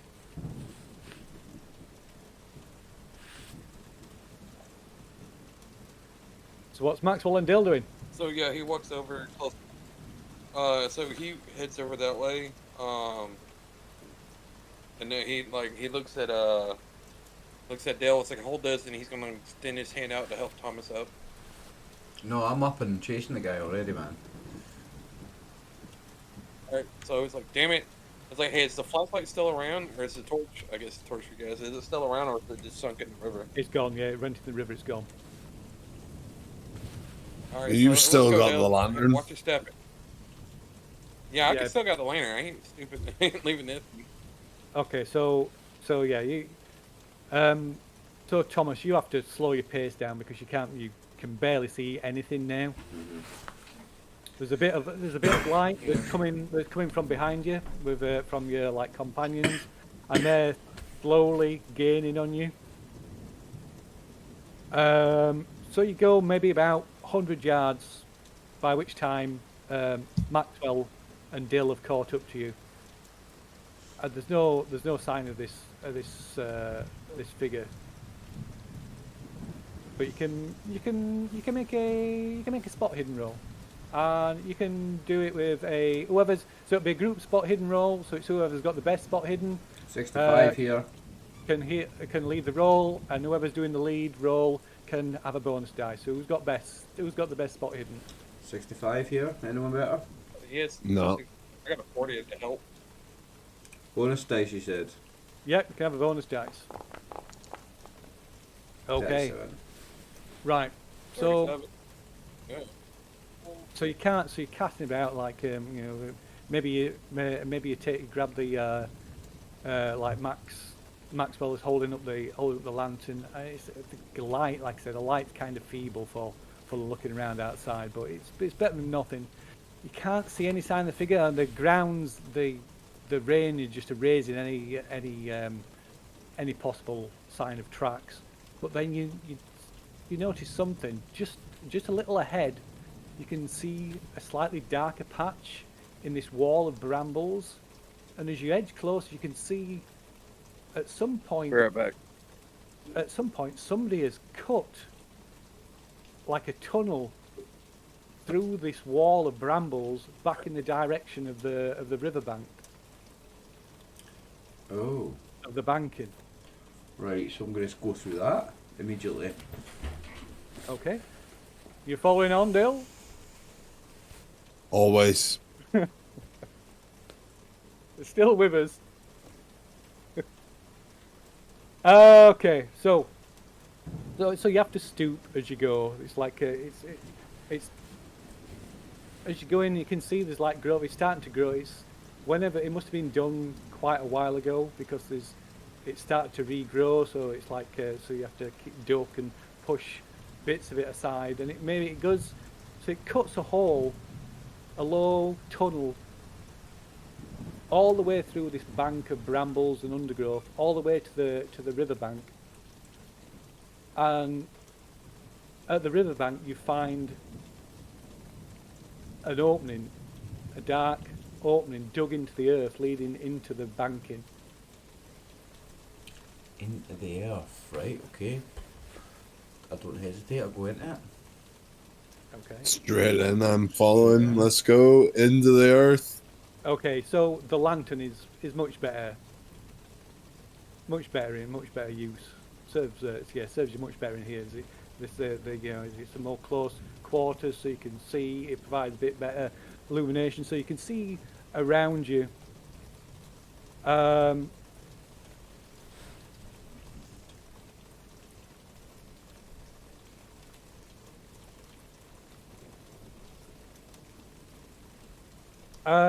And yeah, this as you cast the lantern around, you can see this tunnel that's been dug from the earth. It's like there's water dripping down, there's roots coming through the walls and the ceiling, and there's ancient-looking timbers that are half sunken into the mud and earth walls that are holding up the ceiling. But you can see there's new timbers as well. It looks like it's been repaired recently, maybe in the past year or so. It looks like there's new timbers being put in to like reinforce it, and this tunnel that's been dug through the dirt of this banking runs back a good 30 feet or more,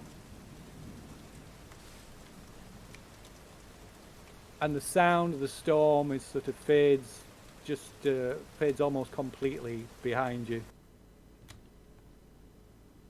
And you come to an old stone buttress, like an old stone wall, with a heavy wooden door set in the middle of it. I think we found a tower. It says I do not own any token with vision in this scene. Ooh. Okay.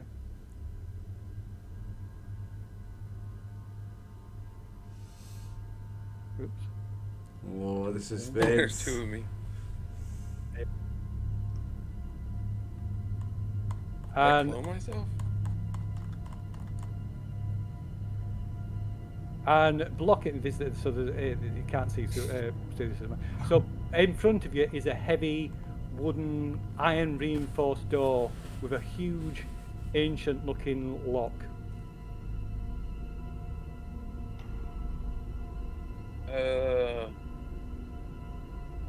So I don't see anything. You know? Yeah, no, we've got no vision on the All I map. see is my. Okay, just a moment. Yeah, because I only see myself. There we go. Alright, okay, great. So I look at it's like, guys, I don't think this is a good idea to mess with this. This is the right tower, isn't it? This is the tower. now. Does this wall seem round? This wall No. with the door? No, it doesn't. A tower doesn't have to be round, I suppose. Tower is normally around. Let's go in. The door's closed though. Yeah, so yeah, there's a Either of you recognize the lock from the books that you've read? The key! I've got the big key! There we go. Try that big key in that lock. That big Yeah. key from the Okay, house. So the key fits in the lock, and whereas you turn the key expecting resistance and for it you to like have to really struggle with it, it turns effortlessly without barely a sound, suggesting that this lock has been repaired and well oiled recently. And there's a clunk as you turn the key, and the door pulls open. You can pull the door open, revealing this dark stone brickwork passageway leading further underground. Okay. With my gun ready, I will head underground. Okay. So you head down this passageway. It's only quite short, maybe 10, 15 feet, and it ends at another set of doors. These are like wooden doors, slightly warped with age, and there's no apparent lock on these. Okay. So I'll open the next set of doors then. Okay, so you pull open these doors, and beyond you get a sense of this vast space. It's a bit loud there. The light from your lantern doesn't serve to like illuminate it all, and so as you edge forward, you begin to get a sense of it. It looks like it's circular, this room. And as you're kind of holding the lantern up, you maybe can get a vague sense of the room, or a vague like outline of the sides of it, and it looks to be maybe about 80 feet in diameter, this circular room. You can just about make out the vague suggestion of another set of double doors opposite the ones that you've now come through. But on the floor of this room, evenly spaced all about the room, are these pits with iron thick, heavy iron gratings covering the tops. Shine the light down. What's down there? Okay, so as you approach, everybody can all make a listen roll. I was actually about to suggest just stopping and listening for a minute as well. I'm good at listening. Ooh. Where's listen?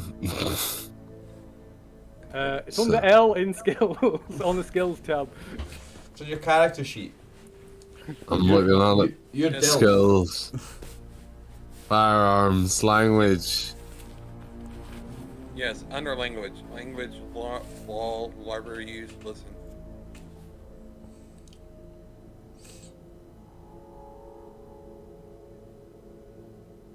Oh, yeah.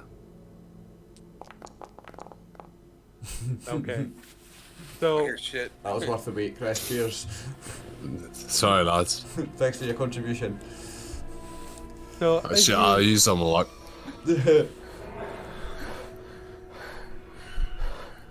So as you approach this closest to these pits, you can hear this like whimpering, breathing noise. And as you peer over the edge down to this pit, shine the light of the lantern down.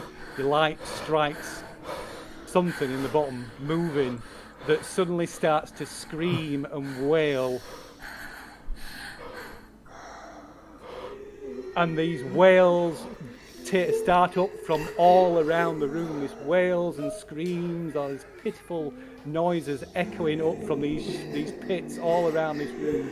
And the thing that you can see down this pit must have been human at one time, but it looks like this mangled conglomeration of limbs and body parts.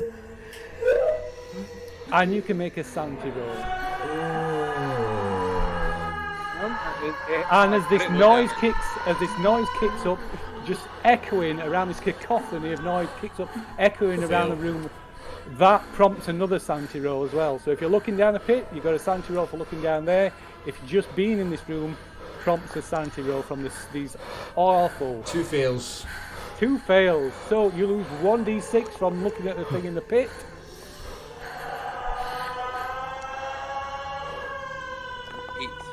6. Oh, dear me. So that's 1d6 from looking at the thing in the pit, and 1 if you fail from the noise, you lose 1d3 from this like horrible noise that fills the room. +2. 8 total. Okay, so you've got 8. So you need to make an idea roll as well.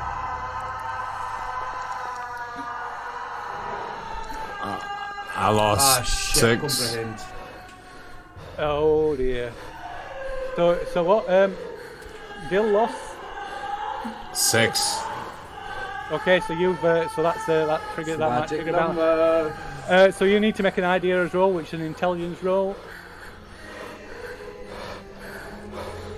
So Thomas, you stumble for at the sight of this. You stumble forward and fall onto this grill, this iron grill covering this pit, and your arm slips through. The arm that's holding the lantern slips through, and this thing just reaches up, like trying to grab at you. And in a panic, you pull back, and as you do, the lantern catches on the side of the grill and drops down into this pit, smashing, and you're plunged into darkness.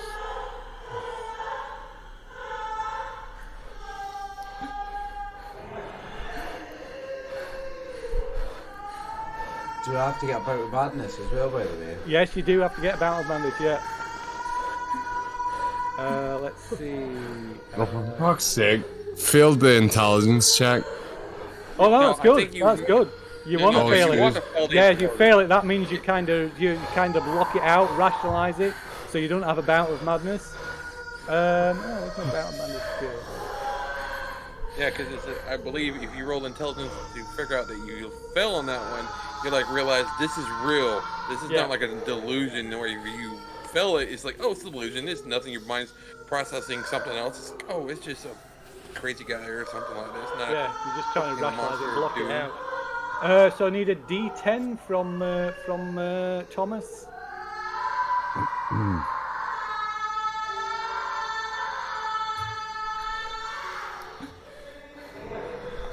That's some deep labor right there.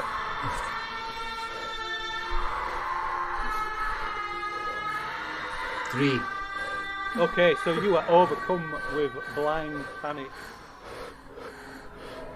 And you are compelled to get as far away as possible by whatever means possible, by any means that are available, even if it means taking the only vehicle and leaving everyone, even if it means at the expense of everybody else.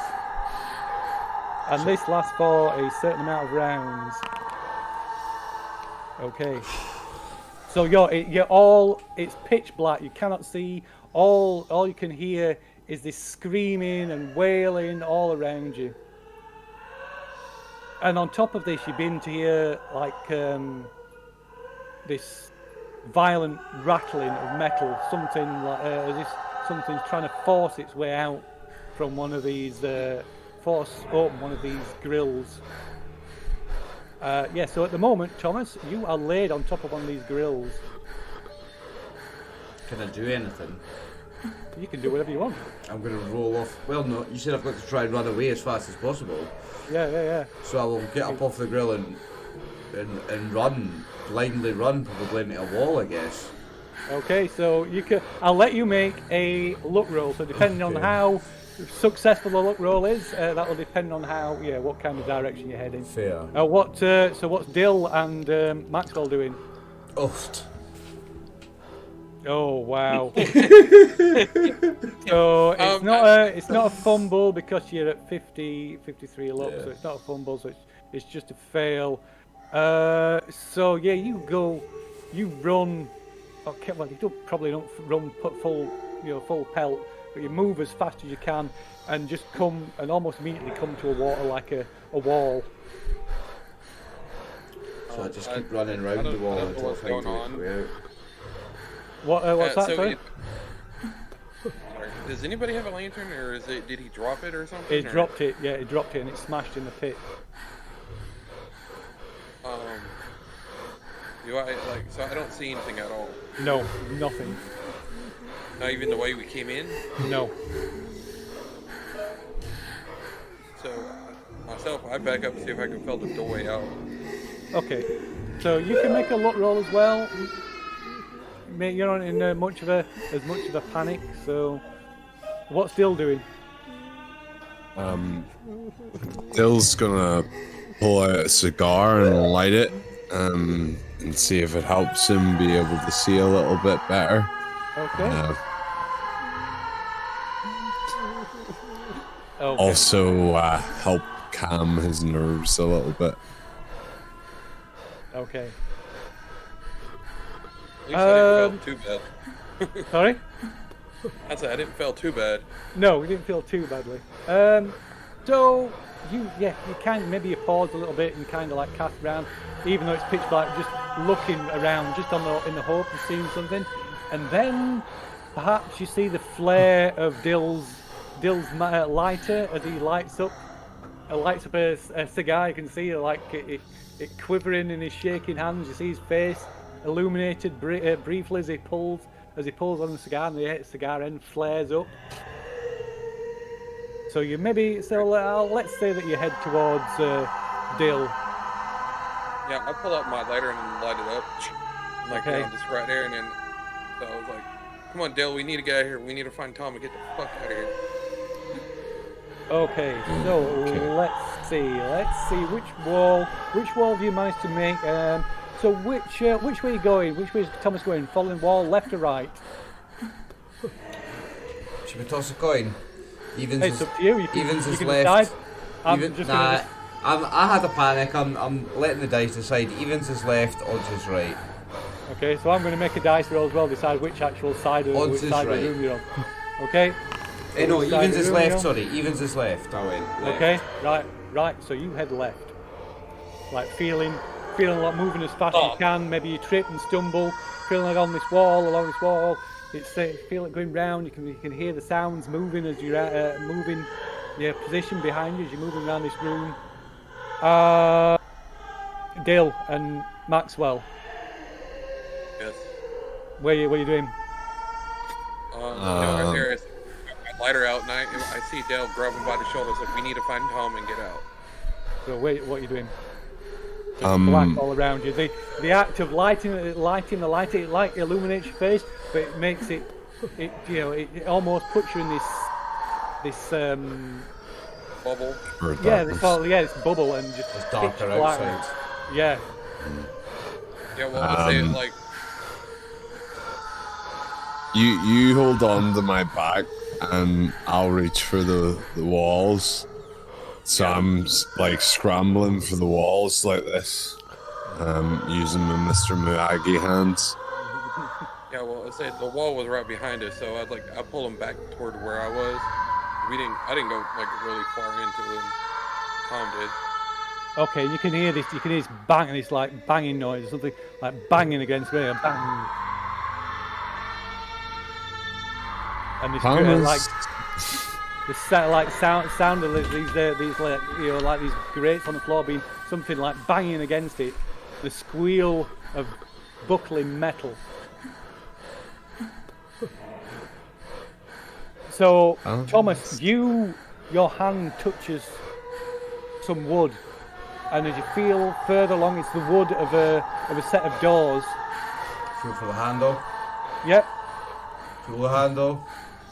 Okay, so the handles push open, push away from you, Run out the doors. and you stagger through away from the noise, and almost immediately fall, become tangled up with something and fall to the floor. And in a panic, you're like frantically trying to untangle yourself from what you suddenly realize is like a stool or a chair of some kind. And the noise kind of fades a little bit behind you. So Maxwell and Dill, you carefully back off, and quite soon, since you realise you weren't far from the wall, you come upon the wall, or a wall at your back, and again you can hear this bang, bang, bang, and this wrenching and screaming of metal tearing, being torn apart. Yous lot better shut up before fucking Hines gets back here, or whatever his name is. I'm trying to act brave in front of the scary man and working my way around this wall to try and find a door or a handle or something that I can grab onto. So which way are you going, left or right? Right. Okay. Right, so you begin sort of feeling your way along this wall as quickly as you possibly can, but while still trying to be safe, always mindful of this noise and this like continued like banging, and you hear this sound of like metal being wrenched apart, and then the sound of metal clanging against metal. And Thomas, you suddenly become aware there's a faint light in here. Okay. Is it still or moving? It's still. It's only really faint. As your eyes kind of adjust to it, you can see it's like looks like an old torch, like a flashlight, and the bulb is almost completely died. I'm just like it's faint. Okay, right. You get yourself to your feet, and it's got a faint. There's a faint light coming from it, so you can, looking around, you can just about make out around you.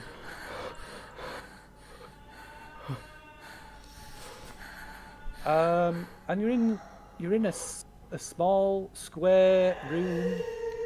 There's a bookshelf quite close to you, just to your side of you. You can see another door, a single door this time, leading on the other side of the room.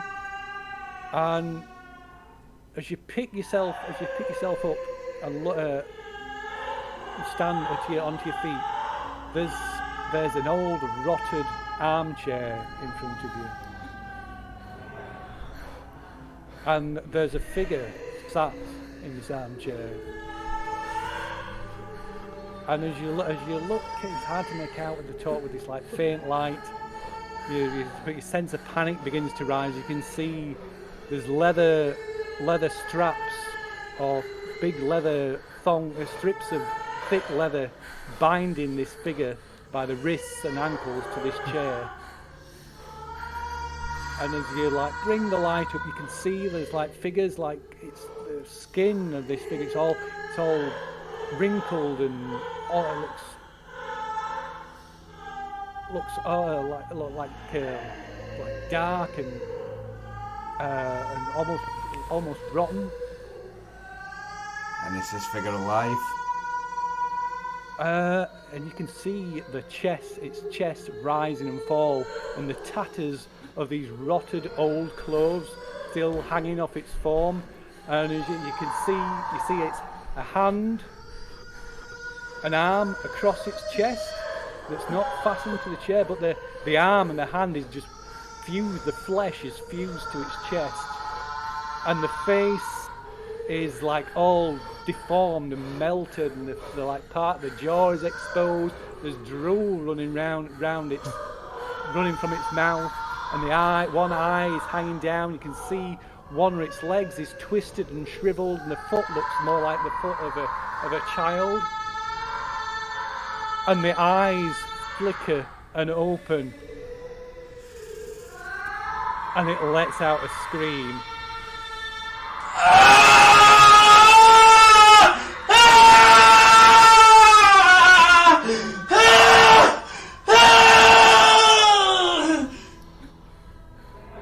Damn you, Timmons! Damn you, what have you done? And then it just starts babbling and drooling, its tongue like flopping out of its mouth. Baines? So yeah, you two hear this sudden scream echo across the chamber. It doesn't sound like it's too far away from you, but then you sense it more than definitely than see it or feel it. But there's something nearby. You hear this sort of like slap, like the slap of bare feet on stone. And you can, Dill and Maxwell, you can make a luck roll. Okay.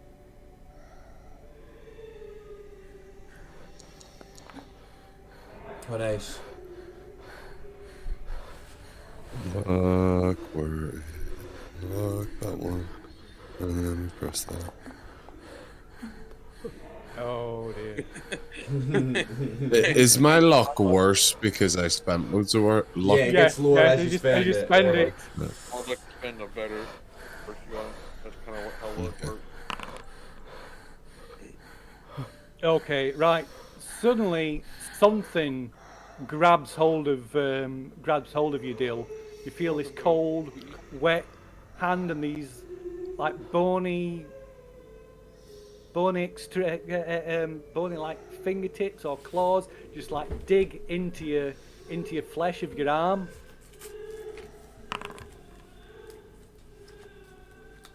And you take 3 points of damage as it tears this like these claw-like hands just tear into your flesh of your arm, and it violently jerks you back.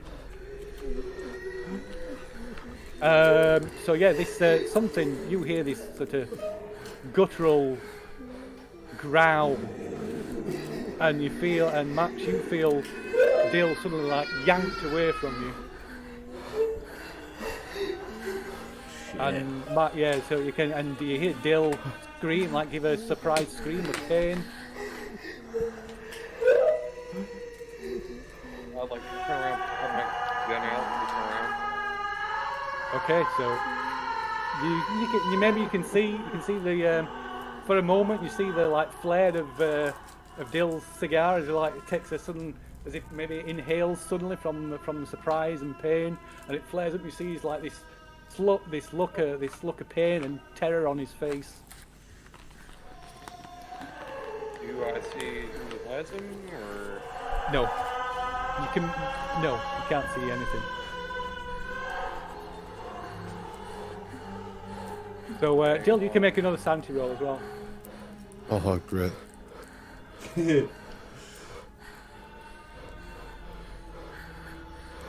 Sanity roll. There we go. Okay, so you lose 1 point anyway. One sanity point. Yeah. Oh, we didn't do a bout of manosphere. It's a bit later, no? Okay. Oh no, you made the idea roll, so I rather failed it. So we need to. Okay, so Thomas. Yep.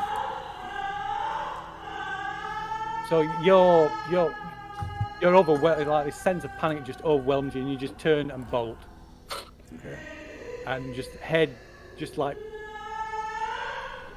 pile into this, burst through this door on the other side of the room, and find yourself in this narrow, arched passageway, and you just go running blindly down it, like with this really weak light from this old flashlight, barely illuminating where you're going. You trip, you fall, you stumble, you pick yourself up, dragging yourself, like running down using the walls to hold you up, and then you stumble into this dead end, and there's a shaft. Looking about, you realise you're in this like vertical shaft, and there's a rusted old ladder leading up. Climb. Okay, you can make a climb roll. No hesitation. Oh, make a climb roll. No one ever puts anything in climb. You can do it with a bonus. I'm the guy that remembers spot hidden and listen and put stuff in that, but no one everybody ever does puts climb. stuff in like, oh, what's going to be the most useful things?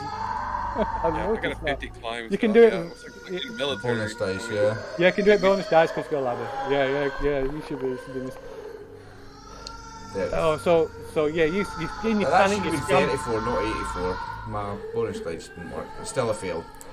All right, okay. Like so, you kind of scramble and like in your panic and just don't you don't fall, you just don't get anywhere. Maybe you drop in your panic, you kind of drop the light and it's all that's lying on the floor. Dale, what are you doing? This thing's like, whatever it is that's got hold of you, it's dragging you backwards. I'm going to try and swim away from it. It's a guy still in the ground. So you can make a strength check then. So if you want to try and get away from it, I'll give a strength check for it. What's SIZ? Size. That's your size. Fuck is the problem points into that for? You didn't. You rolled that randomly. Oh, fuck. Right. Okay. What am I rolling? Fucking Strength. fucking not strong. Oh, right. So you struggle and try and get away from this. Can I? I'm gonna spend my luck. Okay. Pass. Okay. Right. So yeah, there's this thing. You're trying to get away from this thing, and it's like dragging you further and further back, and it suddenly pulls you. There's a sudden weight to it as it pulls you down. And you realise it must be dropping down, trying to pull you down to one of these pits. But as you hit the floor, it loses its grip on you, and you manage to like roll and start scrambling in a panic away from it again. But where you're going, you don't know. It's pitch black. You've dropped your cigars, fallen from your mouth. You've maybe got your lighter in your pocket still. What's Maxwell doing? He's trying to see if he can find Dill, but it's like, he's worried about Thomas running off too, so he's kind of conflicted about like trying to find Dill or going after Thomas. Okay. So he walks a little. Decide. Let me see.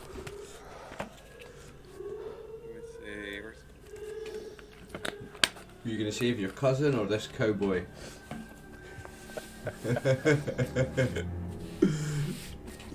I know I have a point. I'm trying to figure out. There's guys. Your cousin's gonna fuck off and leave you anyway, so it doesn't really matter. Gets a chance.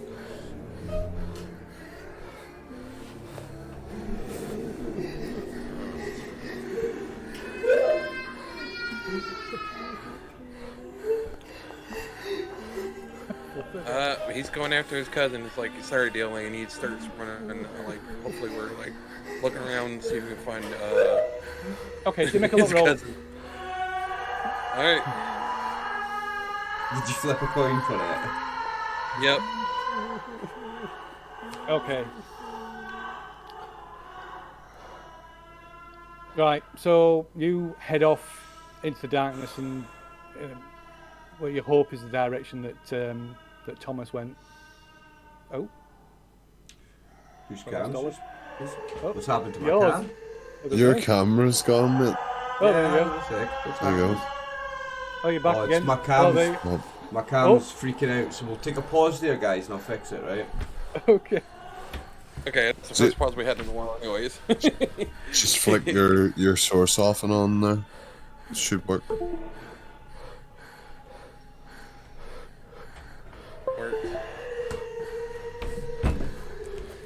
Yeah. It's a dodgy USB connection. Give me 2 seconds to fix it. Okay.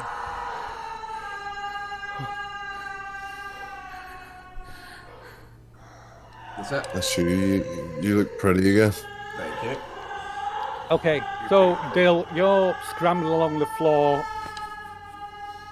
and you can make a look roll as well, as you you keep bumping into the edges of these grills, sort of these like grates in the floor, and you're trying to like make your way around, trying to avoid them. So give us a look roll.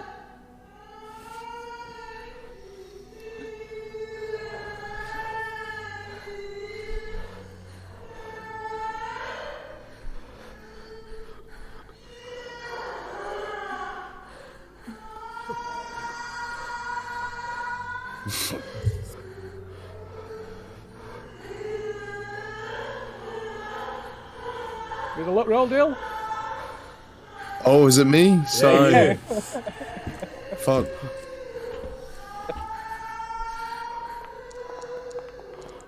Oh wow. Oofed. Okay. So you're like you're trying to make your way forward, and your arm slips down inside one of these pits, and as it does, something grabs into your arm, and just like you feel like teeth tearing into your forearm.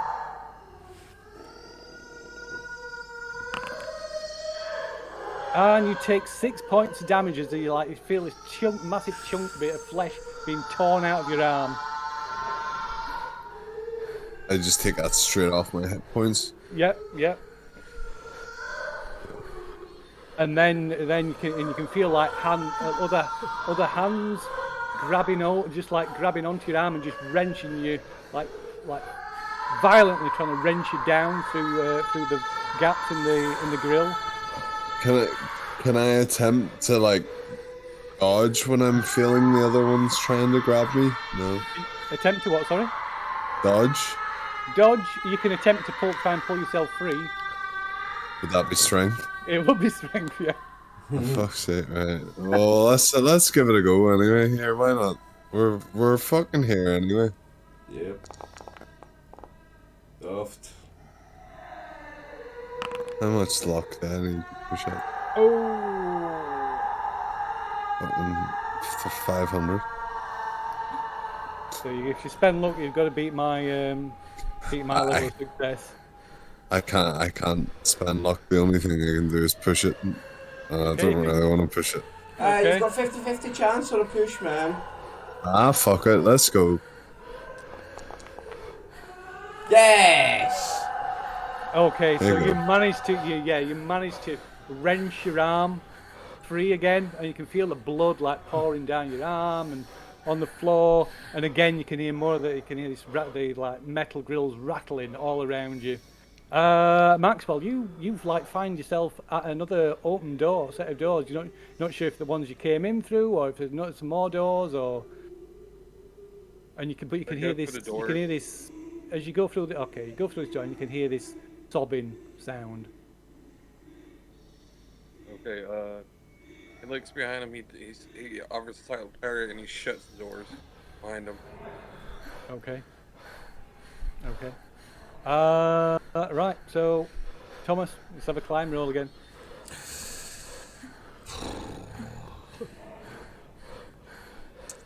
Climb. Jesus. Bonus again? Go on then. Okay, so yeah, you climb. Let's see. So your movement. So you get about halfway. You get about halfway up the ladder. Okay. You can vaguely. Oh no, you haven't got that torch anymore. So yeah, you've no idea how far it is to the top. Okay. But Let's keep yeah, climbing. I'll say you're about halfway up. That's a bit giving a bit of spoiler, but yeah. So yeah.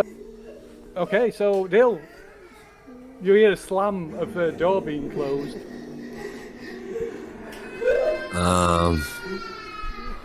I'm scared of the door, so I'm gonna go the opposite way. Because I think that somebody's gonna try to come out of that. I'm trying to see what kind of fucking use. So you've still got your lighter, I think. Yeah. All my good thing. I'm so glad that I pumped a lot of points in the electrical repair. Swim. Fucking hell. Is the screaming doing anybody driving anybody nuts? Ah, it's fucking driving me you can turn crazy. it I have down a it little turned bit, down yeah. to 1%. Yeah, you can turn it down a little bit.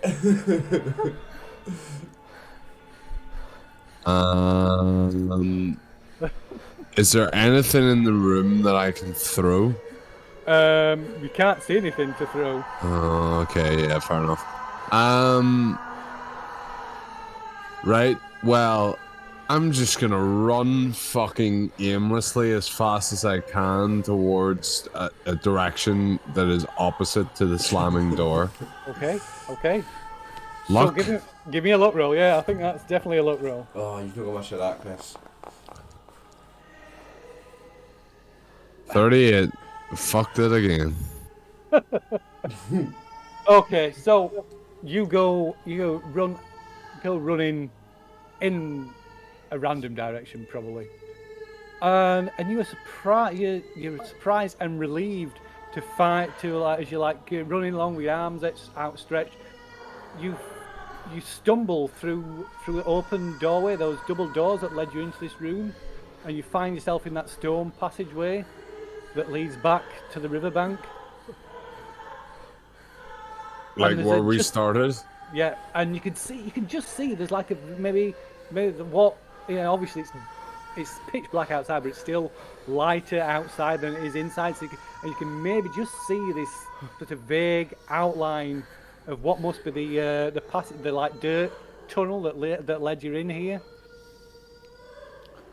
and that heavy ancient looking door. And as you stagger towards it, a silhouette of a figure blocks the doorway. I'm so sorry, I can't let you leave. And the door slams shut.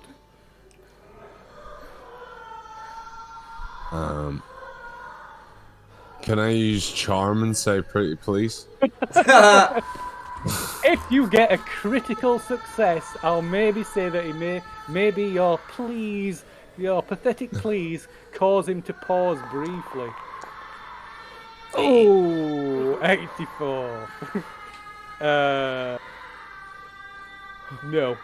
so yeah, your heart drops and your stomach lurches as you hear the door thud closed and you hear the clunk of the lock.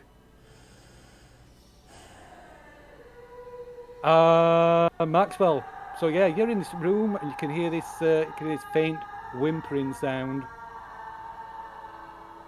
It's pitch black. Well, I still got yeah. With me. So is there anything in the room I could see? If you spark up your light, you might be able to see. Yeah, I whip up my lighter and see if I can find something. Okay, so as you flick your lighter and the light flares up, it's illuminating what's immediately around you. So you can see a bookshelf to one side that's crammed, that's covered in books, dusty old books. There's a table in front, small table in front of you, and to just almost directly in front of you is this rotted old armchair with this deformed, melted figure strapped into the chair. Its arm fused to its chest, and it's just like its tongue lolling out of its melted, twisted mouth, and drool pouring from its mouth. It's just, and you can make a sanity roll as you see this.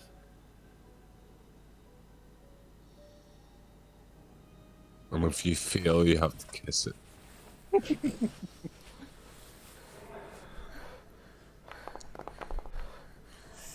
Nice. Okay. I'm good. Okay, so you lose 1 point. Okay. So, Thomas, you can make another climb roll.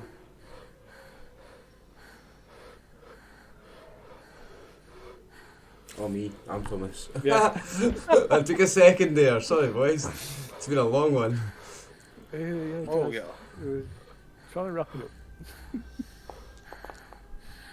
No, 69. I'm not a good 69. Okay, so you can make a second climb roll as you lose your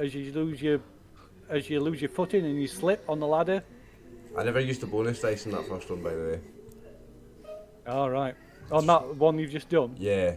Oh, go on, roll a bonus dice. Shall I roll a d10? Yeah, just roll a d10. Yeah. It needs to be a 1 or a 0. It's worse. It's worse. Okay, so this is the second one. Yeah, so this is without bonus dice. And I've passed that one. Yeah, right. You managed to catch it. You slip, but you managed to catch yourself and just stop yourself from falling.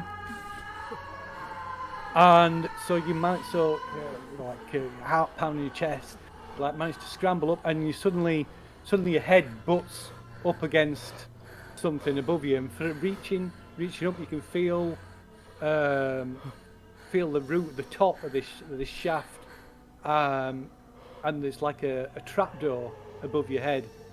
Push. And you can feel a rusty old bolt. Ooh. Undo the bolt. Pull over. Okay, so you undo the bolt, and as you pull it, it just comes. It's that rotten and rusted. It just comes free, and you hear as it clatters to the floor at the bottom of the shaft.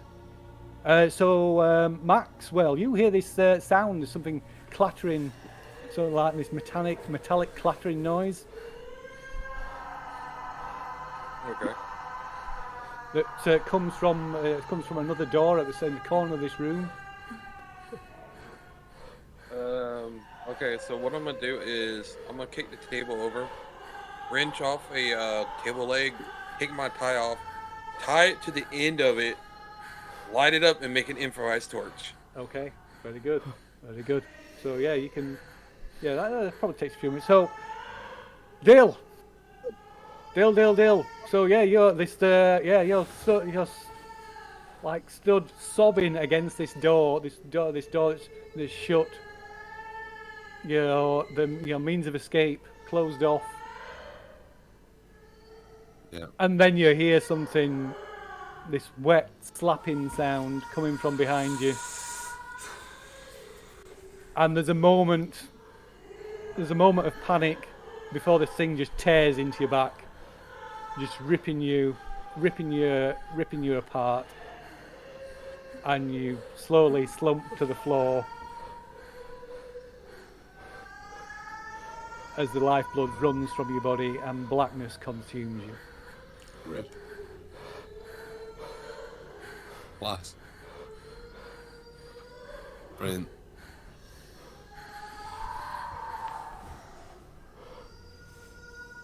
Okay. Owie. So Thomas, you're at the top of this thing. There's this trapdoor above you. You try, the bolt's gone. You try and push it, but it won't move. Something feels like it's blocking it. It shifts maybe a little bit. Is there anything I can do? Can I use my strength to try and You can make punch it strength. it? You can try and get your shoulder behind it and Yeah. try and Okay, strength check. No. Okay. Can I use no, six like, luck? if you want, yeah. Still not gonna work, is it? Okay, so you shove it and it gives a little bit, and as it gives, there's like a shower of dirt drops down on you. Okay. But it's only gives it's going to take a lot more effort. Okay, well, if I've got any more effort left this turn, then I'll try again, but... I will let you have another go because Max's torch construction is going to take a little bit longer. So Alright, yeah. okay.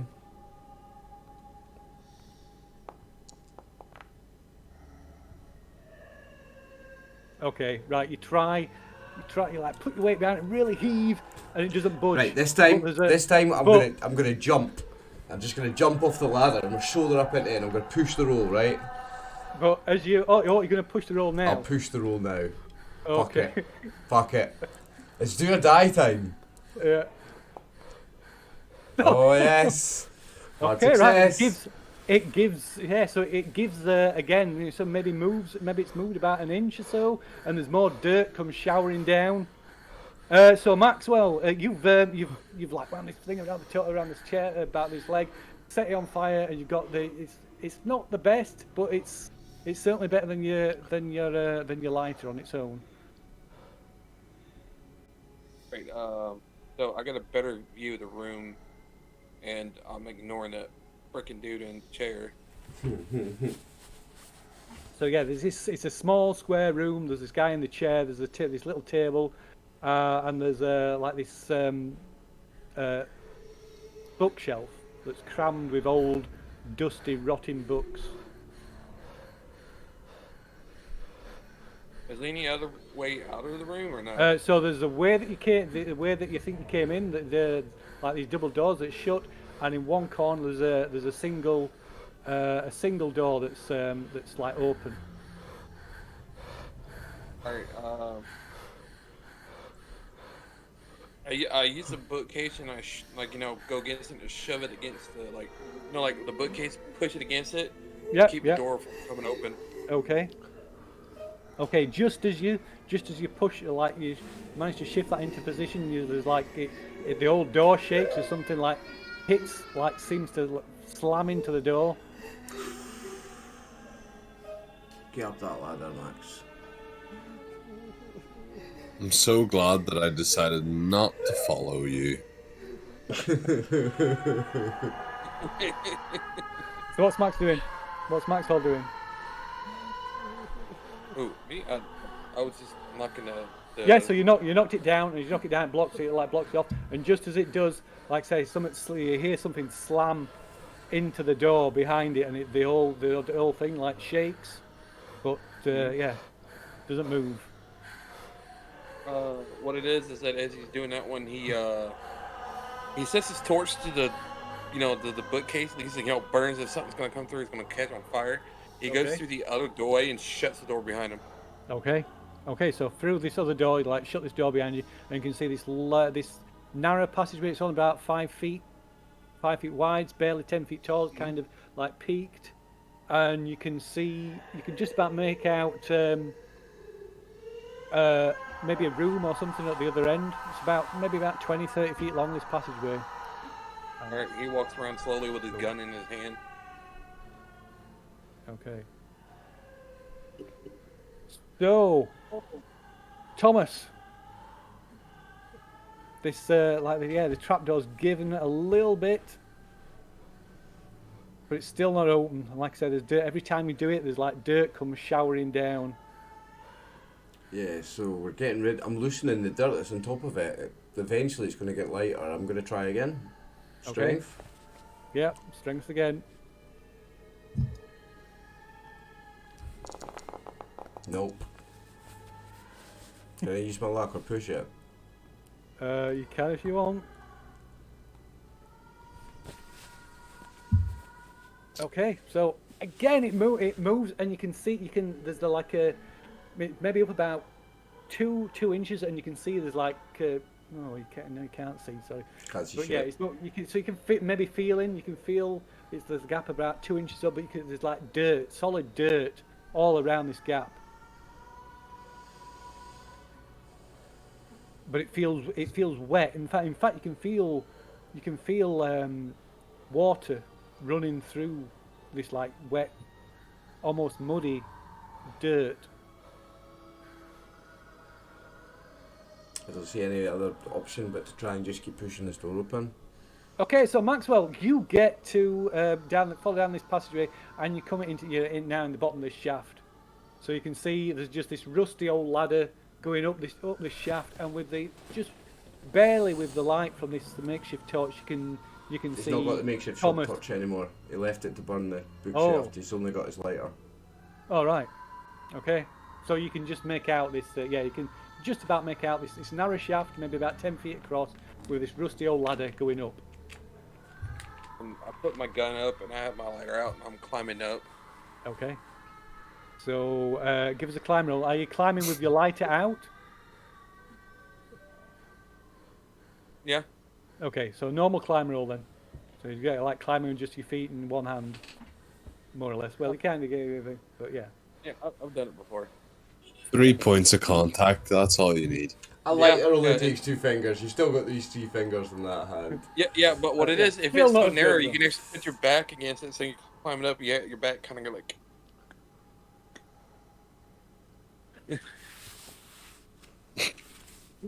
You're back again? What? Sorry? Yeah, alright, climbing. And there it is. Roll. Come on, Max. 2 of us are going to make Yes. it out of here. Okay, so Thomas, you can hear some movement below you. So your panic is starting to fade a little bit. So your bout of madness is about run out. I'm still, it doesn't matter. I'm not changing my mind about running away. I'm running away. I'm going to try and bust this door open. Okay. I feel like it's a bit futile, but I cannot think of anything else to do.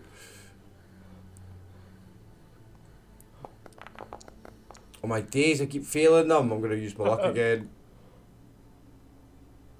Spend 25 luck to pass. I'm pushing it. Yes. Fucking hell. I'm Okay. lucky, like. Right. So yeah, you shoot, and it suddenly gives quite a bit. And there's like a load of dirt coming down, and suddenly you can there's like water hitting your face, and you see there's a flash of light, and you can hear the sound of rain like above you. I'm trying to climb up through it. And it's not wide enough yet. It's still only like a thing. So it's like this narrow gap. There's still loads of weight on this trapdoor. Okay. So if I've got anything left of my turn, I'll give it another push. Right. Well, it's so Maxwell, you're climbing up. So as you're climbing up, you feel the ladder starts to it feels a little unsteady. Oh, don't do this to us.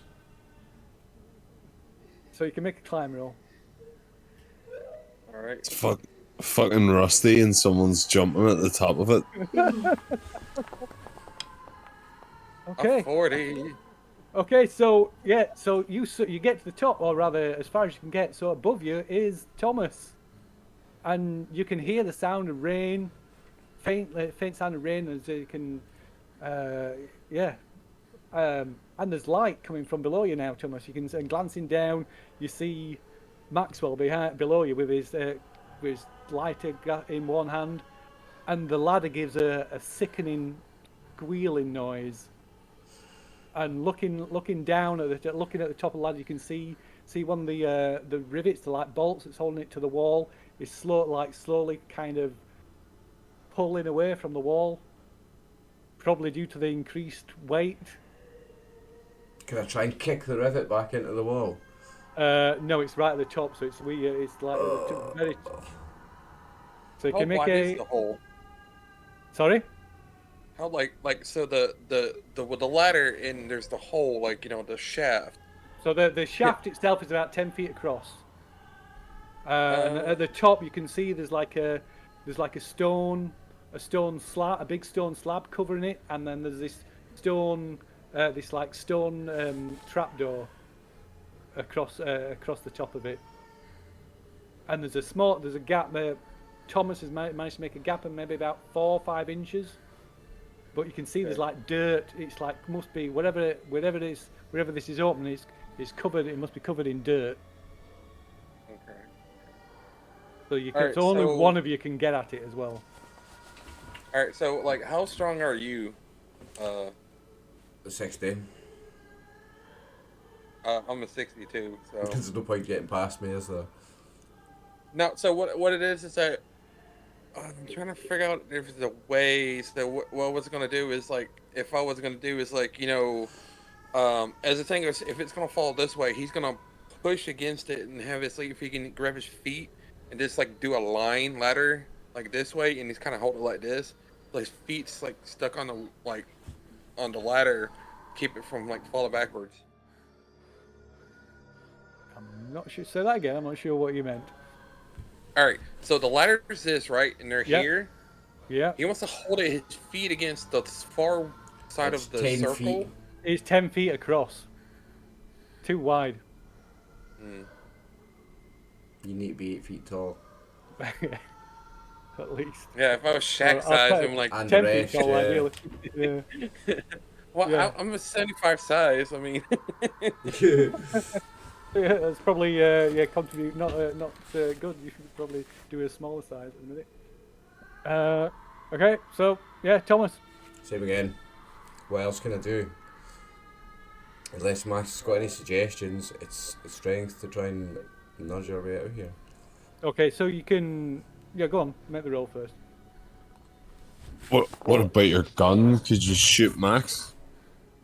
why the hell would you shoot me?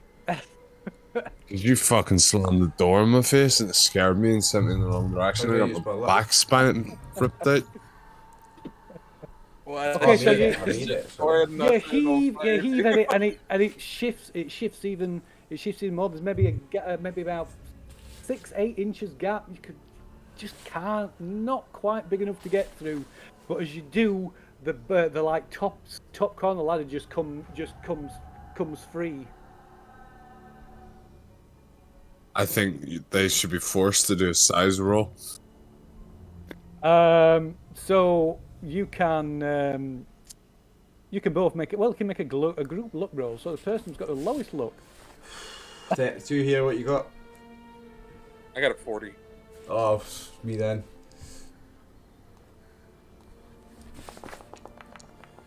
Oft.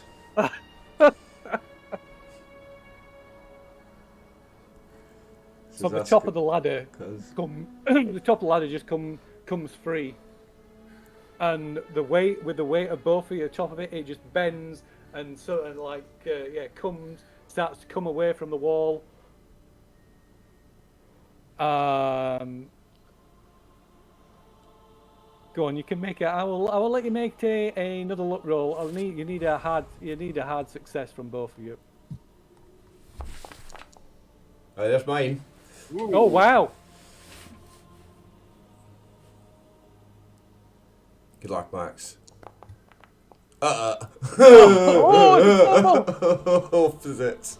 So the ladder just like creaks and it bends and comes away from the wall as it does. So Maxwell loses his grip and falls, and he just plummets down the shaft. You hear him scream, and then a sickening crunch as he strikes the bottom. Whereas you are now hanging from the top of the ladder that's just like bent at almost 90 degrees to the. Ooh, no. And you can feel it, and as you hang there, you can feel it starting to give and bend. And below you hear like a sound of splintering wood. Can I try and right myself on top of the ladder? You can make a climb roll. Oh god. Never neglecting climb again, lads. Nope.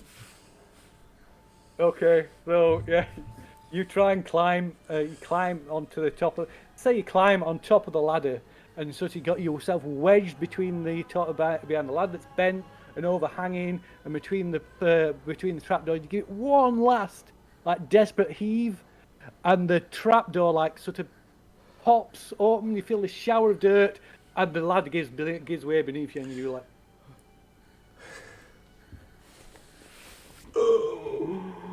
And you meet Max at the bottom. And as you lie there, slowly losing consciousness, you hear this something dragging itself towards you, and its hand clasp around your ankle, and you thankfully lose consciousness as something drags you back down the passageway. Fucking Heinz beans.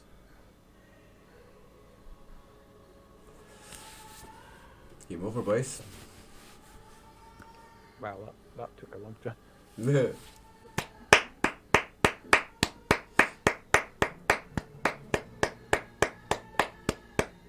Fantastic, man. That was such a good one. Yeah. Nice deaths, guys.